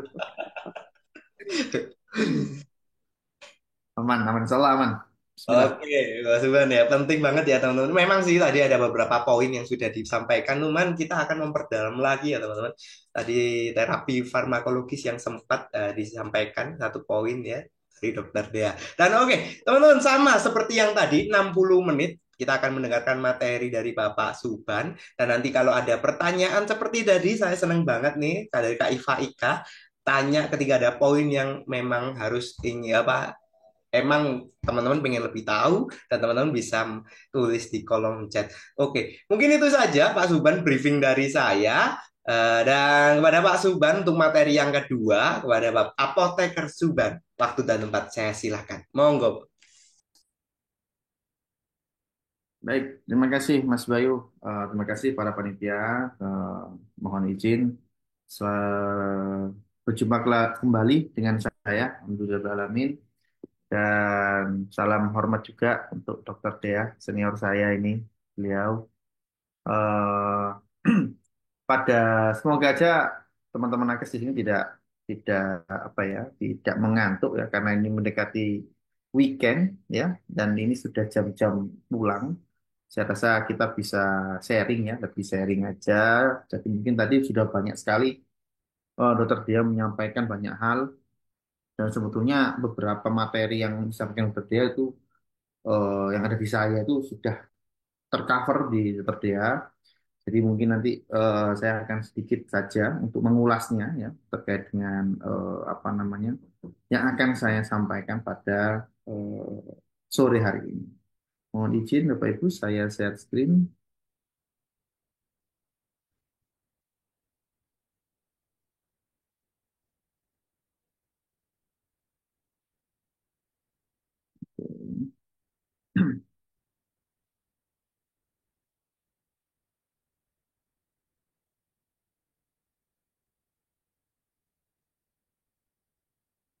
Oke, apakah sudah terlihat? Sudah muncul ya? Sudah Apoteker Suban? Baik, terima kasih. Hari ini pada sore hari ini saya diminta untuk mengisi ada dua materi kebetulan nanti akan sedikit nyambung aja. Yang pertama ini terkait dengan manajemen farmakologis dermatitis atropik dari kortikosteroid hingga imunomodulator sistemik. Oke, berbicara soal DA ya, dermatitis atropik atau yang sering kita kenal dengan DA, itu merupakan penyakit kulit kronik yang mungkin ditandai dengan gejala kulit kering, gatal, dan adanya peradangan. Nah, penyakit ini memiliki dampak yang cukup signifikan terhadap kita berbicara kualitas hidup pasien ya, dan juga manajemen farmakologis yang memegang peranan penting dalam penanganan dermatitis atopik atau yang sering kita kenal dengan DA, mulai dari terapi kortikosteroid hingga imunomodulator sistemik. Jadi kalau tadi pertanyaannya Mas Bayu, kenapa kita hari ini berbicara dengan DA? Jadi memang banyak sekali, memang sering sekali kita temui pasien ini, atau mungkin bukan pasien, yang menganggap remeh soal ini gitu. Jadi kalau misalkan kita, karena saya mungkin berasal dari daerah ya, itu banyak sekali orang-orang yang mengatakan penyakit DA ini adalah penyakit-penyakit yang eh, orang-orang memikirkannya, konotasinya itu masih ya sedikit yang diabaikan, atau mungkin karena sesuatu hal, misalkan ada kiriman santet atau mungkin apalah, orang tidak suka seperti itu. Nah, padahal ini merupakan suatu apa ya, penyakit yang tidak bisa kita anggap remeh, dan ini perlu kita anggap serius saat ini. Nah, jadi kalau kita berbicara soal definisi-definisinya ya, di mana kondisi kulit yang kronis, ya, dermatitis atopik ini adalah kondisi kulit kronis yang ditandai dengan peradangan dan iritasi kulit yang dapat bersifat kambuhan. Ya, lesi kulit khasnya, di mana ciri khas DA ini adalah adanya lesi kulit yang berupa ruam, kemerahan, ya, dan gatal yang dapat muncul di berbagai bagian tubuh. Nah, ini yang sering sekali kita anggap remeh ya, karena gatal ataupun mungkin kemerahan itu dianggap biasa, terutama pada dewasa. Berbeda lagi ketika pada bayi ya, kadang bayi itu kita anggap remeh juga karena oh hanya gatal biasa, ya sudahlah. Mungkin karena musimnya musim panas, kelembapan sedang tinggi-tingginya itu. Nah, faktor pemicunya, padahal itu faktor pemicunya adalah banyak sekali faktor, seperti alergen, iritasi, ya, bahkan stres pun itu juga dapat memicu, serta faktor lingkungan lainnya itu juga dapat menyebabkan terjadinya DA. Nah, dari epidemiologi dermatitis atopik ini ya, dari prevalensinya itu 15 sampai 30%. Ya, sedangkan pada angka kejadian pada dewasa itu sampai 1 sampai 3%. Nah, angka kejadian dermatitis atopik pada anak-anak itu 5 sampai 20%. Sedangkan pada negara maju, ya, negara maju itu lebih dari 80%. Nah, faktor-faktor risiko seperti ini bisa juga karena genetik, karena polusi, ya, bisa juga karena gaya hidup yang modern, sehingga mempengaruhi tren-tren epidemiologi penyakit ini. Ya. Nah, ini patogenesisnya, di mana dari disfungsi sawar kulit, apa yang kita kenal biasanya ya, penurunan fungsi sawar kulit yang menyebabkan peningkatan penetrasi alergen. Kemudian ada respon imun dari imun atopiknya, di mana aktivasi sel TH2 dan produksi sitokin proinflamasi. Nah, kemudian yang ketiga adalah peradangan kronik, di mana peradangan yang terus-menerus menyebabkan kerusakan kulit. Kemudian ada pruritus intens, di mana ini adalah gejala utama yang menyebabkan goresan dan iritasi kulit. Nah, patogenesis DA ini melibatkan beberapa faktor, termasuk disfungsi sawar kulit, ya, respon imun atopik yang berlebihan, peradangan kronik, dan pruritus intens. Nah, keempat komponen ini memang sering sekali berkaitan. Jelas, kita tidak usah ini ya, melihat melihat dia. Kita berbicara soal penyakit lain saja. Pasti awalnya itu karena adanya uh, produksi sitokin proinflamasi. Ya, jadi awal mulanya memang terjadinya itu karena adanya inflamasi. Makanya biasanya kalau kita perhatikan, ya yang harus kita pukul dulu itu adalah menggunakan terapi-terapi dari antiinflamasinya itu. Oke. Nah, ini karakterisasi dermatitis atopik ya. Ada yang ringan, ada yang sedang, ya jadi sedang, kemudian ada yang cukup kronis. Memang ini foto-foto yang saya ambil ini foto-foto dari internet ya. Lalu apakah ini banyak terjadi? Banyak terjadi. Mungkin ini fotonya yang sering terjadi, yang ringan, yang berat ini biasanya pada anak kecil ya, biasanya pada bayi ya. Tapi biasanya kalau yang bentuk kronis ini, nah ini biasanya sering sekali terjadi. Ini biasanya ini pada pasien-pasien atau masyarakat yang hidupnya di area pesisir.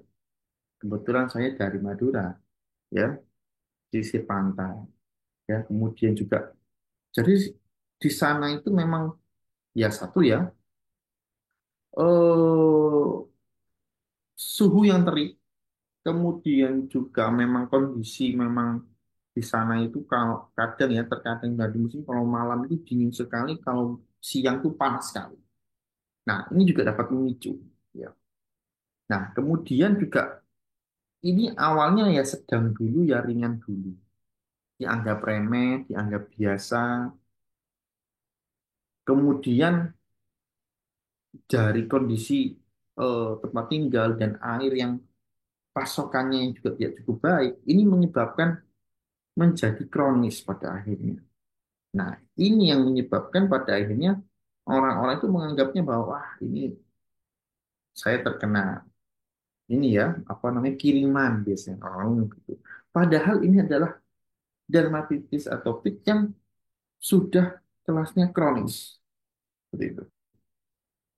Nah, tapi saya yakin Bapak Ibu nakes ini sering sekali melihat ini dan mereka si pasien itu ya fun-fun saja karena memang tidak tidak apa ya menurut mereka tidak terlalu berpengaruh, tidak dirasakan.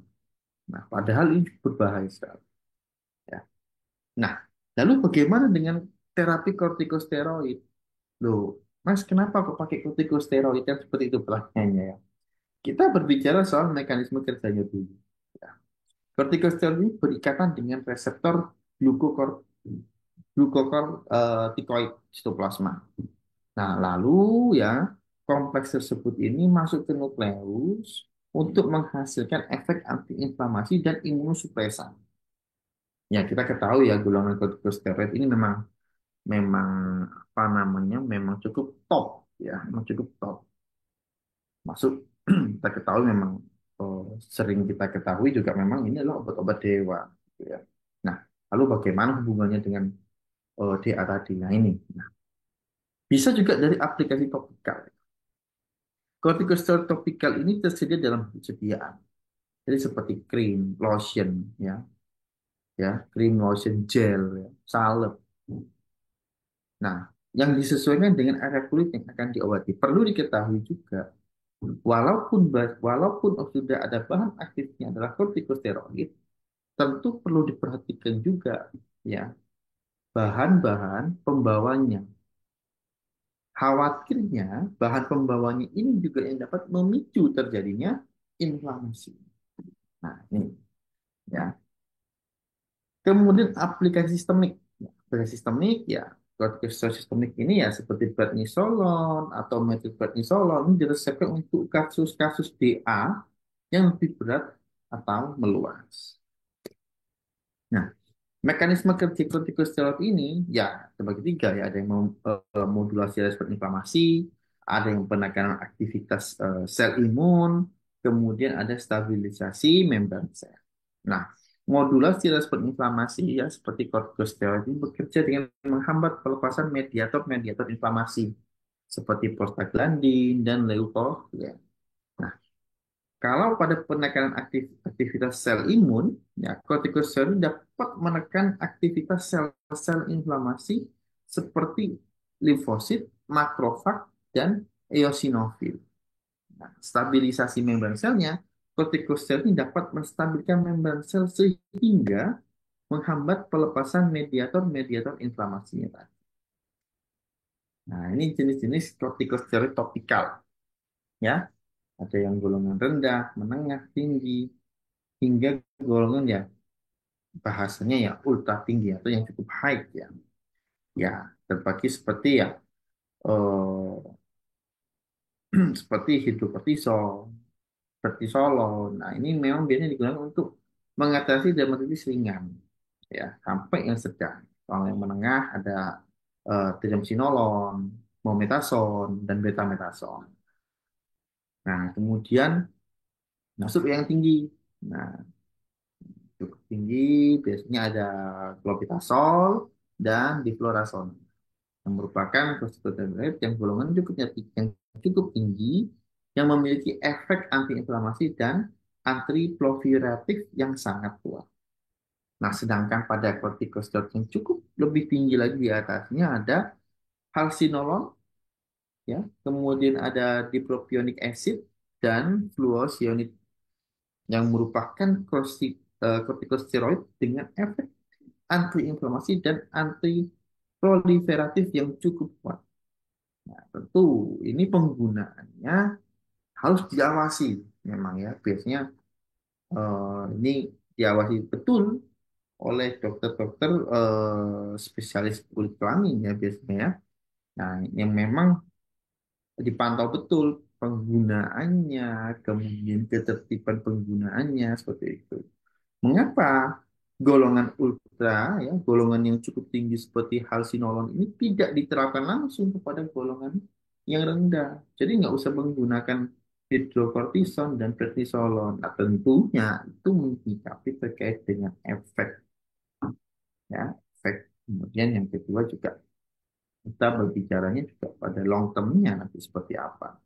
Pasti nantinya ada bekas itu yang menyebabkan. Ya. Nah, ini efikasi kortikosteroid topikal ya, pastinya. Nah, kemudian kalau kita berbicara soal efek samping, apakah sesuatu yang topikal itu tidak mengalami efek samping? Tentu mengalami. Ada. Pertama ada atrofi kulit, di mana penggunaan kortikosteroid topikal dalam jangka panjang dapat menyebabkan atrofi kulit sehingga kulit menjadi tipis dan mudah lecet. Kemudian ada golongan efek samping telangiectasia, paparan kortikosteroid topikal yang dapat menyebabkan ya dilatasi pembuluh darah dan pembentukan telang tadi itu pada kulit. Kemudian ada stigma. Nah, kalau stigma ini memang yang sangat umum sekali ya, di mana penggunaan kortikosteroid topikal yang berlebihan dapat menyebabkan pembentukan stigma pada kulit. Nah, ini memang sering sekali terjadi. Padahal kenapa saya bisa stigma? Ya, ya, jika ditelusuri ternyata memang menggunakan kortikosteroid topikal. Seperti itu. Kemudian ada resistensi infeksi. Ya, kortikosteroid topikal dapat meningkatkan risiko infeksi kulit karena menekan sistem kekebalan tubuh. Ini yang dikhawatirkan jika penggunaan secara topikal. Nah, tapi lalu bagaimana dengan terapi imunomodulator secara topikal? Nah, mekanisme kerjanya di mana imunomodulator topikal ini bekerja dengan memodulasi respon imun di kulit, mengurangi peradangan dan gejala penyakit. Nah, formulasinya ya tetap tersedia dalam bentuk krim, salep, dan lotion untuk diaplikasikan topikal di area yang terkena. Indikasinya digunakan untuk pengobatan DA, psoriasis, dan kondisi kulit inflamasi lainnya. Mekanisme kerjanya seperti apa? Mekanisme kerjanya ya imunomodulator bekerja dengan cara memodulasi respon imun pada kulit, baik secara selektif maupun secara umum. Menghambat inflamasi jelas ya, karena imunomodulator topikal ini mampu untuk menghambat proses inflamasi pada kulit dengan menghambat aktivasi sel-sel inflamasi dan mediator inflamasi. Perbaikan fungsi penghalang kulit, ya, imunomodulator dapat memperbaiki fungsi penghalang kulit yang terganggu pada pasien dengan dermatitis atopik. Ini jenis-jenisnya ya, ada golongan calcineurin inhibitor, di mana tacrolimus dan pimecrolimus adalah contoh imunomodulator topikal yang menghambat aktivitas sel neurin dan juga memblokir aktivasi dari sel tubuh. Untuk imunomodulator lainnya adalah ada kisaborol ya, adalah agent topikal nonsteroid yang menghambat enzim ya fosfodiesterase yang dapat mengurangi peradangan dan gejala dermatitis atopik. Kemudian ada kombinasi terapi, yaitu penggunaan imunomodulator topikal bisa dikombinasikan dengan kortikosteroid topikal untuk meningkatkan efikasi dan meminimalkan efek samping. Ini adalah efikasi imunomodulator topikalnya ya. Kalau kita berbicara imunomodulator topikal, ada juga tacrolimus dan pimecrolimus. Ini mana efektivitas terapinya? Kalau tacrolimus ya efektif untuk mengurangi gejala dan tanda peradangan pada dermatitis atopik. Kemudian pada Pinneglimus mengurangi gejala dan tanda peradangan, serta dapat mencegah kekambuhan pada DA. Nah, hal ini bisa juga digunakan dalam jangka waktu yang panjang. Kemudian imunomodulator topikal seperti tacrolimus dan pimecrolimus terbukti memang efektif ya dalam pengendalian manajemen dermatitis atopik. Efek sampingnya ya sama ya, ada iritasi kulit, infeksi kulit ya, efek sistemik dan memang harus dipantau terkait dengan keamanannya. Nah, ini juga sangat berpengaruh sebetulnya ketika sudah ada bahan aktif ya. Ada API di situ, active pharmaceutical ingredients. Kita juga harus memperhatikan juga bahan-bahan pembawanya, ya bahan-bahan yang mungkin digunakan untuk menjadi suatu atau basis dari sediaan itu. Itu gel, ada gelling agentnya. Kemudian kita berbicara soal salep itu ada kondisi pembawanya ya, ada eh, apa namanya emulsifiernya atau mungkin basis dari salepnya, dari krimnya. Dia masuk yang oil water atau water oil. Jangan-jangan oil ini yang menyebabkan dia iritasi. Jadi sudah diobati tapi nggak sembuh-sembuh kayak gitu.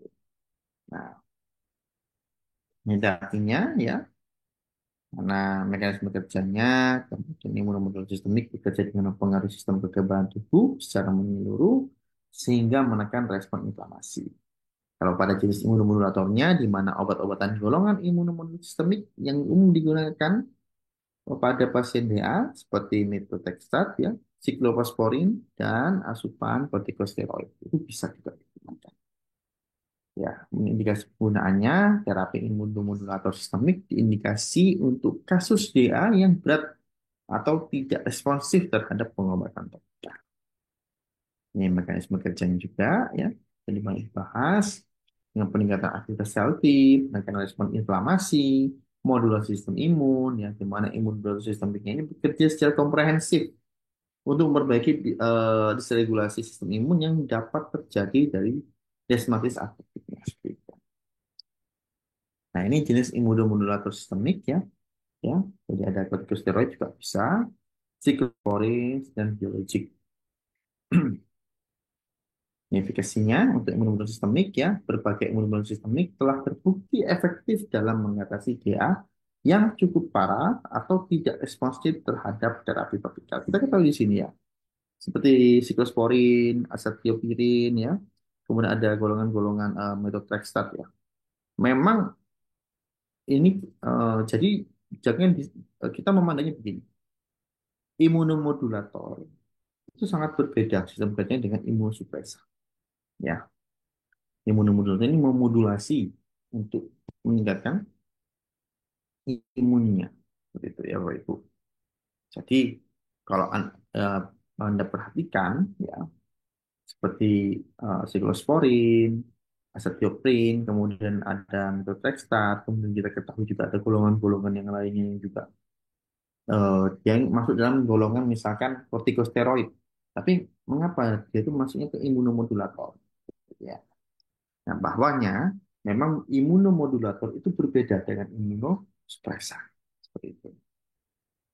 Efek sampingnya, gangguan gastrointestinal, ya, toksisitas pada hati, kemudian menekan pada sumber tulang dan resiko infeksi. Itu bisa terjadi. Ini algoritma terapi dermatitis ya. Ya, algoritmanya dari terapi DA ini melibatkan pendekatan stepwise ya, mulai dari kortikosteroid topikal, kemudian imunomodulator topikal, dan jika diperlukan dapat dilanjutkan dengan imunomodulator sistemik, di mana pemilihan terapi harus mempertimbangkan tingkat keparahan, ya, keparahan area yang terkena, respon terhadap pengobatan sebelumnya, dan profil efek samping. Edukasi pasien tentang tujuan, durasi, dan penggunaan obat yang tepat sangat penting untuk menjamin kepatuhan dan mencegah kecanduan. Nah, ini pertimbangan pemilihan terapinya, ya. Dicek lagi riwayat medisnya seperti apa, menggunakan obat-obatan sebelumnya seperti apa. Kemudian prevensi pasien, diskusikan dengan pasien mengenai pemilihan terapinya, ada komorbiditas tidak, dan selaraskan dengan prevensi gaya hidup pasien. Ya. Kemudian infeksi obat, ya, evaluasi lagi. Nah, ini berkaitan dengan riwayat medisnya. terutama pada pasien-pasien dengan komorbiditas atau menggunakan obat yang edukasi pasien cukup penting ya, di mana pemahaman kondisi, manajemen pengobatan, dan gaya hidup sehat. Edukasi pasien penting, ini meningkatkan pemahaman mereka tentang dermatitis atopik, gejalanya, penyebabnya, dan efeknya seperti apa.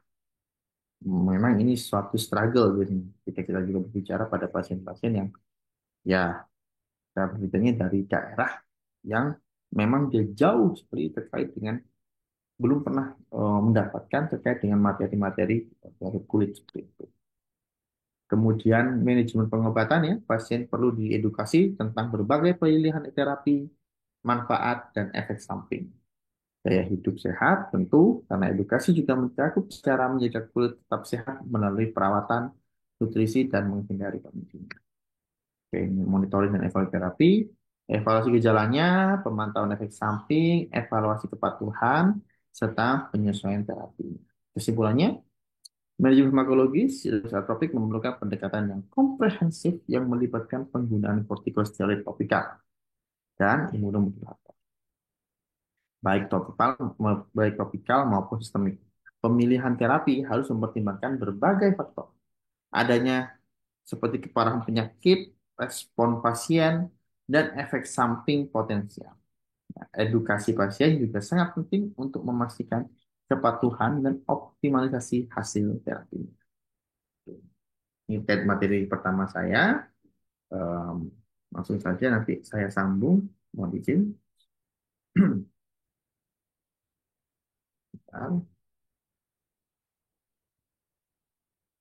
Oke.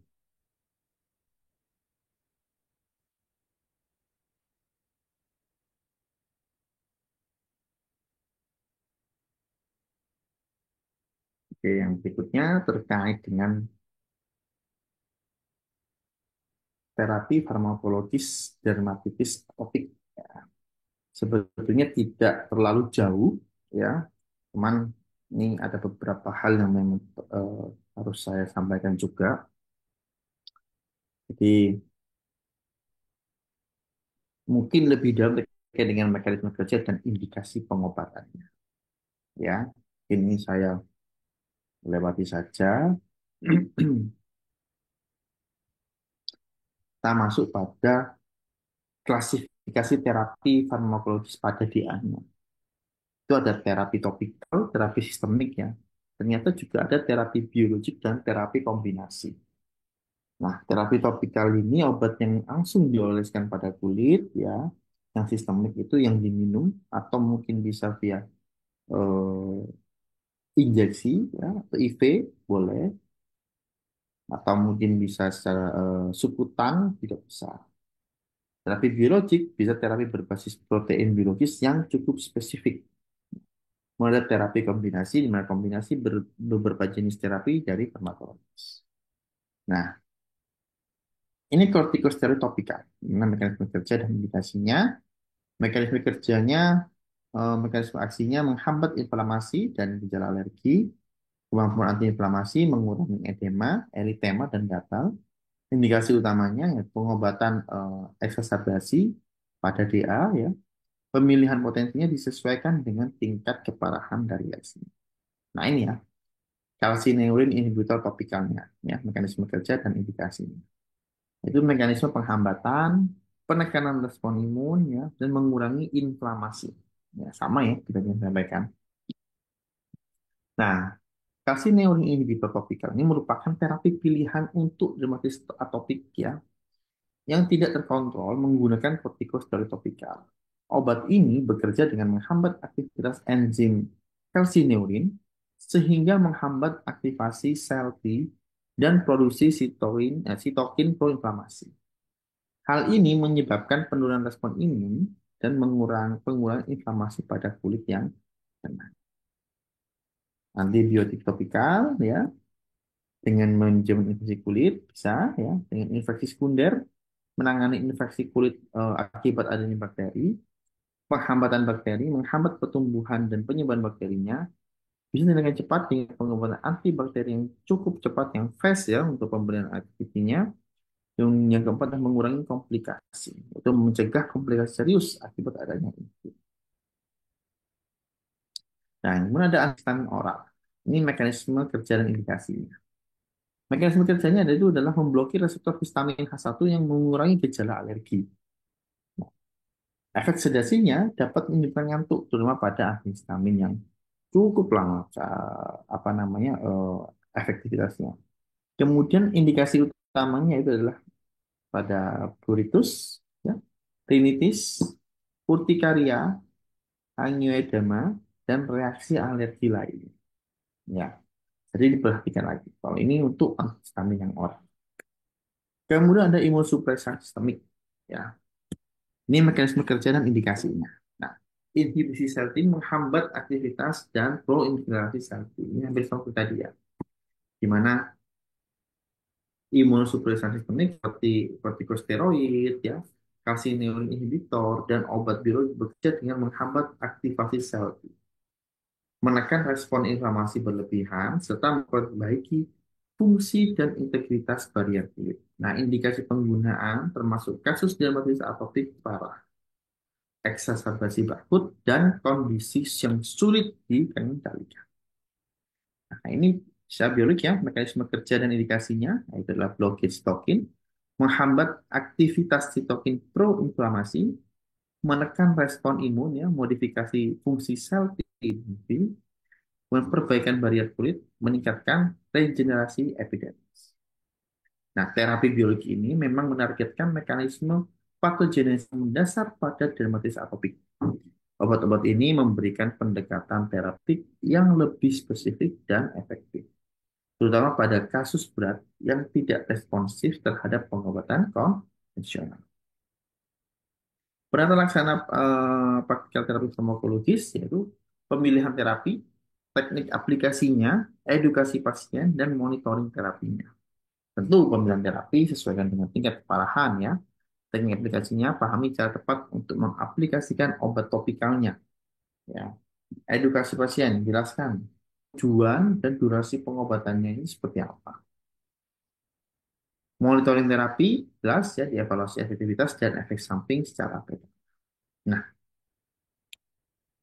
ini adalah pedoman penggunaan kortikosteroida. Ya, dengan perhatikan kekuatan, kemudian cek frekuensi dan durasi pemakaian kortikosteroid, gunakan dosis terendah yang efektif untuk mengendalikan gejala. Hindari pemakaian jangka panjang untuk mencegah efek samping. Nah, ini seperti penggunaan calcineurin inhibitor topikal, ya. Panduan penggunaannya untuk perawatan BA termasuk dosis, frekuensi, dan durasi penggunaan yang direkomendasikan. Perhatikan juga instruksi penggunaan dan hindari penggunaan berlebihan untuk mencegah efek sampingnya juga berlebihan. Konsultasikan dengan dokter untuk mendapatkan rekomendasi dosis yang tepat sesuai pada kondisi pasien. Nah, ini yang perlu sekali memang adanya apa ya dosis tertentu karena setiap pasien itu biasanya berbeda kondisinya. Nah, dan ini juga merupakan salah satu bentuk bahwa kita ini memang harus saling berkolaborasi. Artinya tidak bisa seorang apoteker juga tiba-tiba memberikan obatnya atau mungkin juga eh, apa namanya memberikan terapi-terapi lain, memberikan terapi-terapi yang tidak ini ya, artinya eh, tidak ter apa namanya tidak terukur terkait dengan dosisnya. Nah, karena ini ketika berbicara soal DA, ini bukan masalah yang bisa dianggap remeh juga, karena ini juga sifatnya ke serius juga gitu. Nah, ini penggunaan kombinasi terapi farmakologisnya, di mana sinergi terapinya yaitu kombinasi obat dapat meningkatkan efektivitas pengobatan. Itu ya, pendekatan komprehensif menangani berbagai aspek patogenesis dermatitis atopik.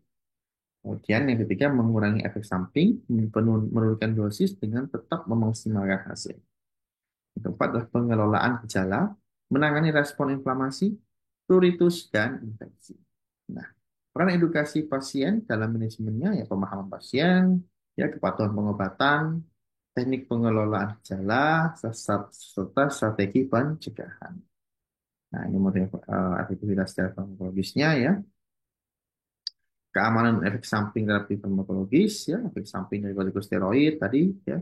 Kemudian resiko calcineurin inhibitor, peningkatan penggunaan antihistamin oral ya. Kemudian ada tolerabilitas imunosupresan. Ini peran terapi suportif komplementer ya.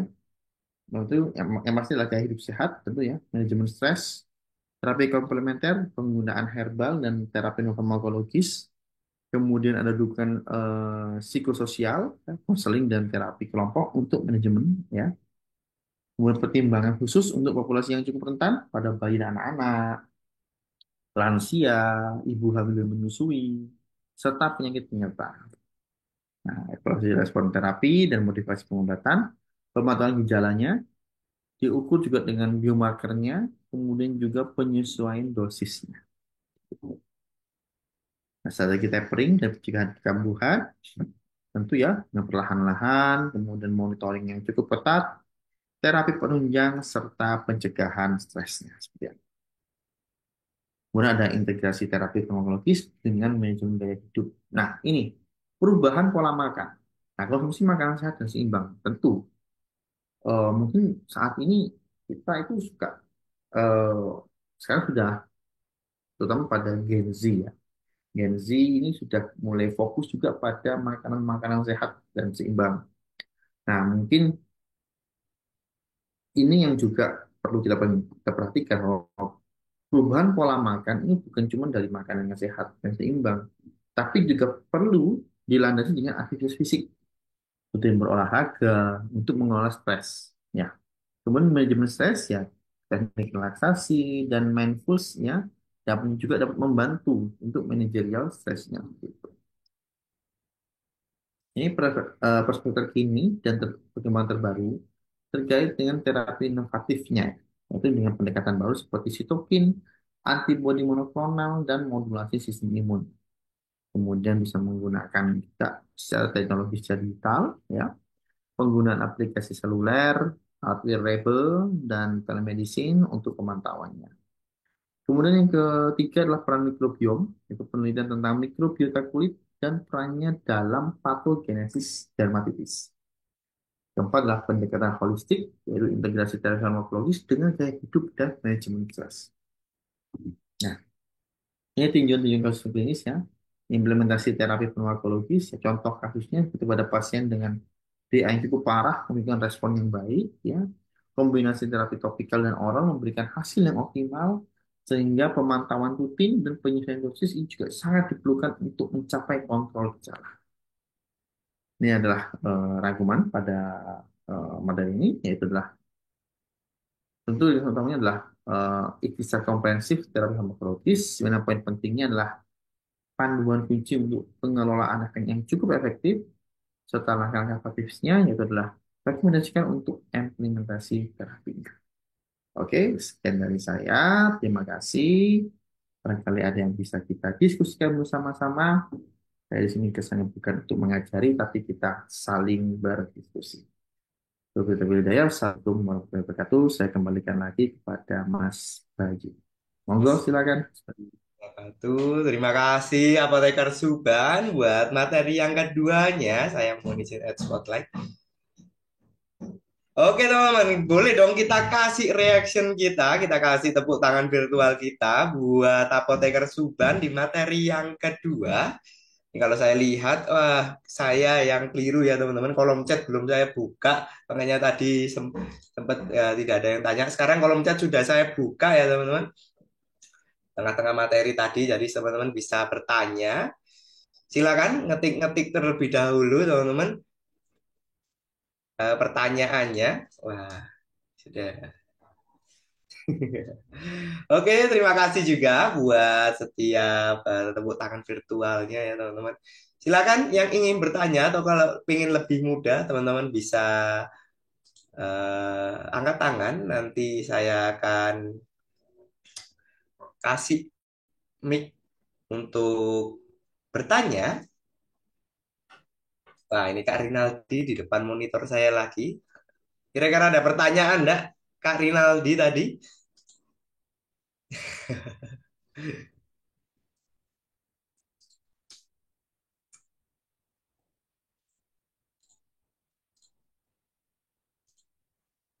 Masih belum ada? Mungkin sudah prepare Oh ya pada teman-teman, nah, belum ada Mas Karinaldi. Wah, Alhamdulillah berarti materinya sudah lengkap ya. Tenang aja teman-teman, kita nanti ketemu lagi sama apoteker Suban. Pak Suban, nanti kita ketemu di vaksinasi influenza ya. Halo, iya betul. Ya, kita ketemu lagi di Betul, kapan ya? apoteker Tanggal berapa Suban. tuh ya? Jadi kalau mau ketemu apoteker Suban lagi, nanti kita akan bertemu di webinar tanggal 20 hari Minggu. Nah, ini ada pertanyaan dari Dokter Trisnadi Dani. Pak Apoteker, saya mau bertanya, obat alergi yang paling tidak ada efek samping ngantuk apa ya? Waduh, kira-kira apa Apoteker Waduh. Suban? Nyebutin Hmm, merek lagi nih Apoteker Suban. boleh ya ini ya. Boleh ya, boleh ya. Boleh, boleh Apoteker Suban. Monggo. Jadi memang memang pada umumnya kalau kita berbicara soal obat alergi, memang menyebabkan efek samping ngantuk itu ya pasti, pasti ya. Tapi biasanya kalau kita apa namanya? Kalau misalkan kita berbicara soal antihistamin ya, antihistamin atau obat alergi ya, memang eh, tidak semembuat ini. Jadi tetap memberikan efek ngantuk, tapi tidak seperti pada golongan-golongan yang pertama, generasi yang pertama. Nah, untuk itu biasanya di saya, kalau biasanya pedagang saya, akan saya sarankan pada generasi-generasi yang kedua. Ya, seperti contohnya pada loratadin, kemudian pada cetirizine, ya, kemudian ada fexofenadin, kemudian ada ya golongan kedua ya deslo desloratadin. Nah, memang itu biasanya memang tetap tetap memberikan efek yang baik, tapi tidak seperti pada yang pertama. Nah, memang kalau kita berbicara soal anti apa namanya antihistamin ya, nah ini kan memang efeknya tapi ada yang kadang itu merasa sakit kepala, kemudian juga eh, mulut biasanya bagian mulut terasa kering seperti itu ya. Nah, jadi memang kalau yang tidak menyebabkan rasa ngantuk berlebih ya, itu memang pada generasi yang kedua seperti itu.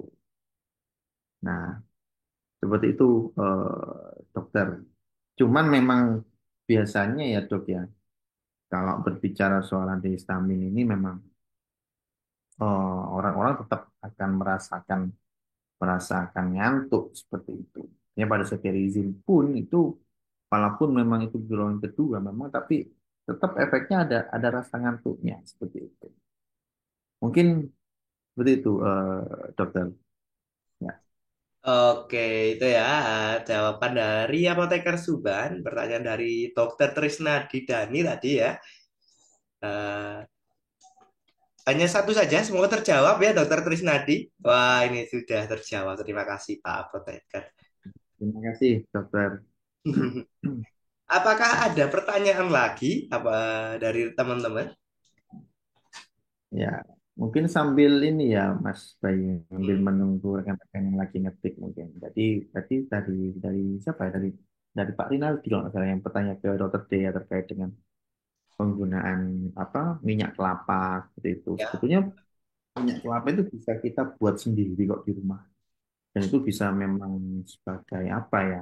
eh, Memang kalau di rumah di tempat saya itu juga saya kan ada anak bayi yang memang sangat ini ya sangat sensitif sekali terkait dengan penggunaan ya seperti lotion atau apapun itu. Memang biasanya kami membuat sendiri dan ya memang kalau misalkan beli, kenapa nggak beli aja kok ribet ya gitu. Nah ya kalau misalkan kita itu beli, biasanya kita kan ini kan nggak tahu prosesnya terkait dengan higienitasnya, kemudian juga bahan tambahannya itu apa, ya, apakah itu memang betul minyak semuanya full atau ada campuran yang lainnya. Banyak ya, kalau campuran yang lainnya itu biasanya ya yang sewu, biasanya ada minyak yang lain seperti misalnya tambahkan ada yang ditambahkan propilen glikol ya, ada PJ ya, ada VG juga kadang. Nah, itu kadang yang menyebabkan juga pada akhirnya ya yang merusak juga pada akhirnya. Bahwasanya memang kalau kita berbicara minyak kelapa yang bagus itu kan memang kita membuatnya ini dari kelapa itu sendiri yang dipanaskan sehingga terpisah dua fase seperti itu. Nah, itu memang antibakterinya itu memang cukup kuat sekali seperti itu. Dan memang aromanya tidak enak seperti itu. Itu sih. Oke, Oke, monggo.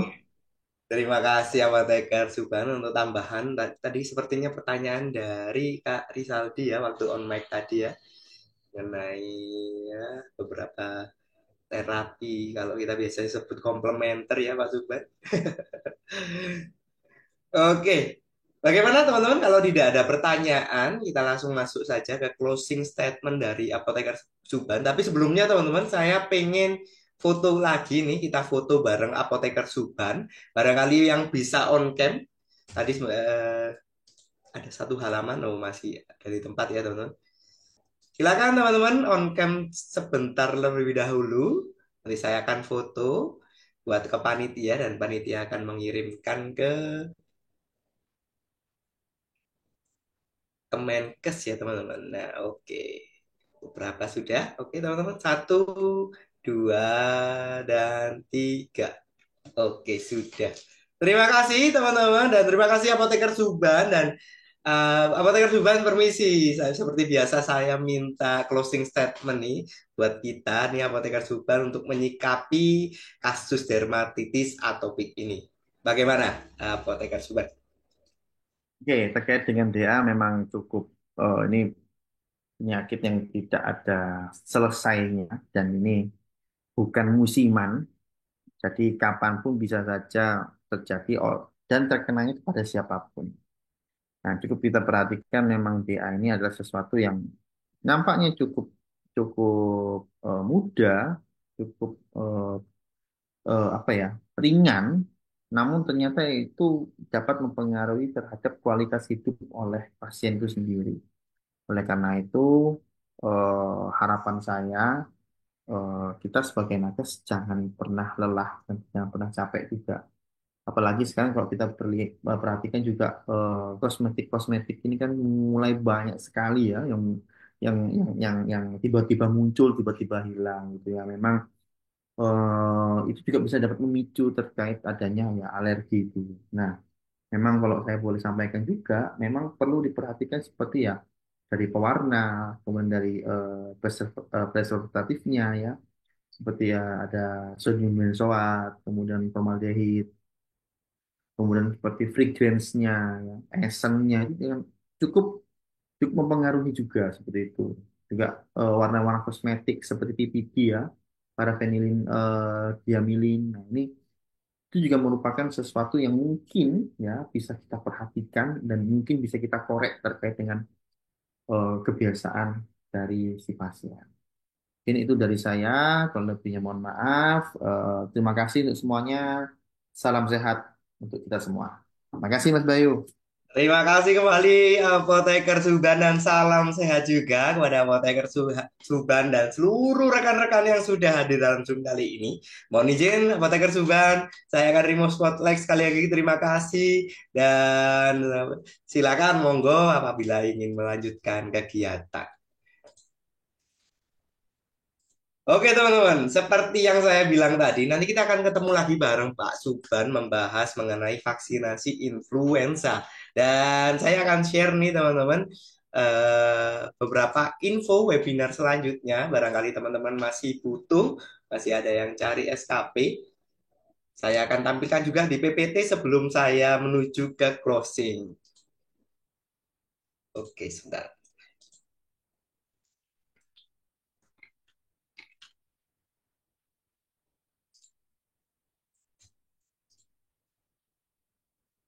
Masih belum ada.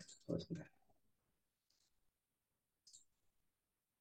Oke, ini dia teman-teman. Nah, untuk informasi webinar selanjutnya yang dilakukan oleh Indonesia Medical Center seperti ini ya teman-teman. Nanti ketemu lagi dengan saya sebagai moderator. Mungkin beberapa webinar tidak saya isi. Tapi sepertinya saya isi ya ini teman-teman. Oke, untuk yang pertama, besok tanggal 19 September bertemu lagi dengan IMC Indonesia Medical Center. Kita akan membahas mengenai osteoporosis, di mana ada 3 pemateri dan 5 SKP yang menanti. Silakan untuk menghubungi panitia yang tertera, yaitu Kak Melati ya teman-teman. Itu ada kontaknya di sebelah kanan. Untuk registrasinya seperti yang tertera, lalu untuk webinar ini juga terintegrasi langsung dengan laman Kemenkes, sehingga teman-teman harus meminta akses. Lalu yang kedua, seperti yang tadi saya bilang, kita akan bertemu dengan Apoteker Suban dan Dr. Ahmad Nur Aulia. Kita akan membahas mengenai vaksinasi influenza. Ini diadakan 2 hari lagi, Minggu, tanggal 20 Oktober, pukul 8 pagi. Yang terakhir, di dalam bulan ini, kita akan ngomongin kesehatan gizi khususnya ya, personalisasi diet untuk meningkatkan kesehatan. Ini akan disampaikan oleh 2 pemateri dan 2 SKP. Untuk registrasi bisa dilakukan di alamat yang tertera. Oke, terima kasih kepada seluruh rekan-rekan. Mungkin itu saja yang saya sampaikan. Nah, ini kalau saya lihat di chat ada Kak Sri dari Aceh. Terima kasih kepada seluruh pihak baik narasumber. Saya juga terima kasih kembali Bu Sri yang sudah mengikuti webinar ini dan terima kasih kepada Dokter Trisnadi juga. Semoga bisa join lagi. Wah, terima kasih Dokter Trisnadi. Kita juga tunggu ya sharingnya dari teman-teman juga. Saya senang banget karena kita bisa punya portal buat sharing. Saya belum dengar nih seminggu ini dari teman-teman yang dari timur. Biasanya mereka juga sharing bagaimana update di sana. Kita akan tunggu bareng-bareng ya teman-teman cerita di sana juga. Sekali lagi terima kasih teman-teman. Penutup dari saya. Menangani dermatitis atropik dengan tepat dan mandiri serta tidak lupa untuk konsultasi pada dokter kulit agar tepat dalam pemilihan terapi. Dermatitis atropik bukan hal yang biasa. Banyak sekali produk kosmetik yang harus kita berikan aware lebih supaya bisa mencegah penyakit ini ya teman-teman. Saya berharap sekali lagi strategi atau ilmu yang kita dengarkan dalam webinar kali ini bisa menjadi bahan kita yang wajib bisa menjadi dasar kita untuk kita bagikan kepada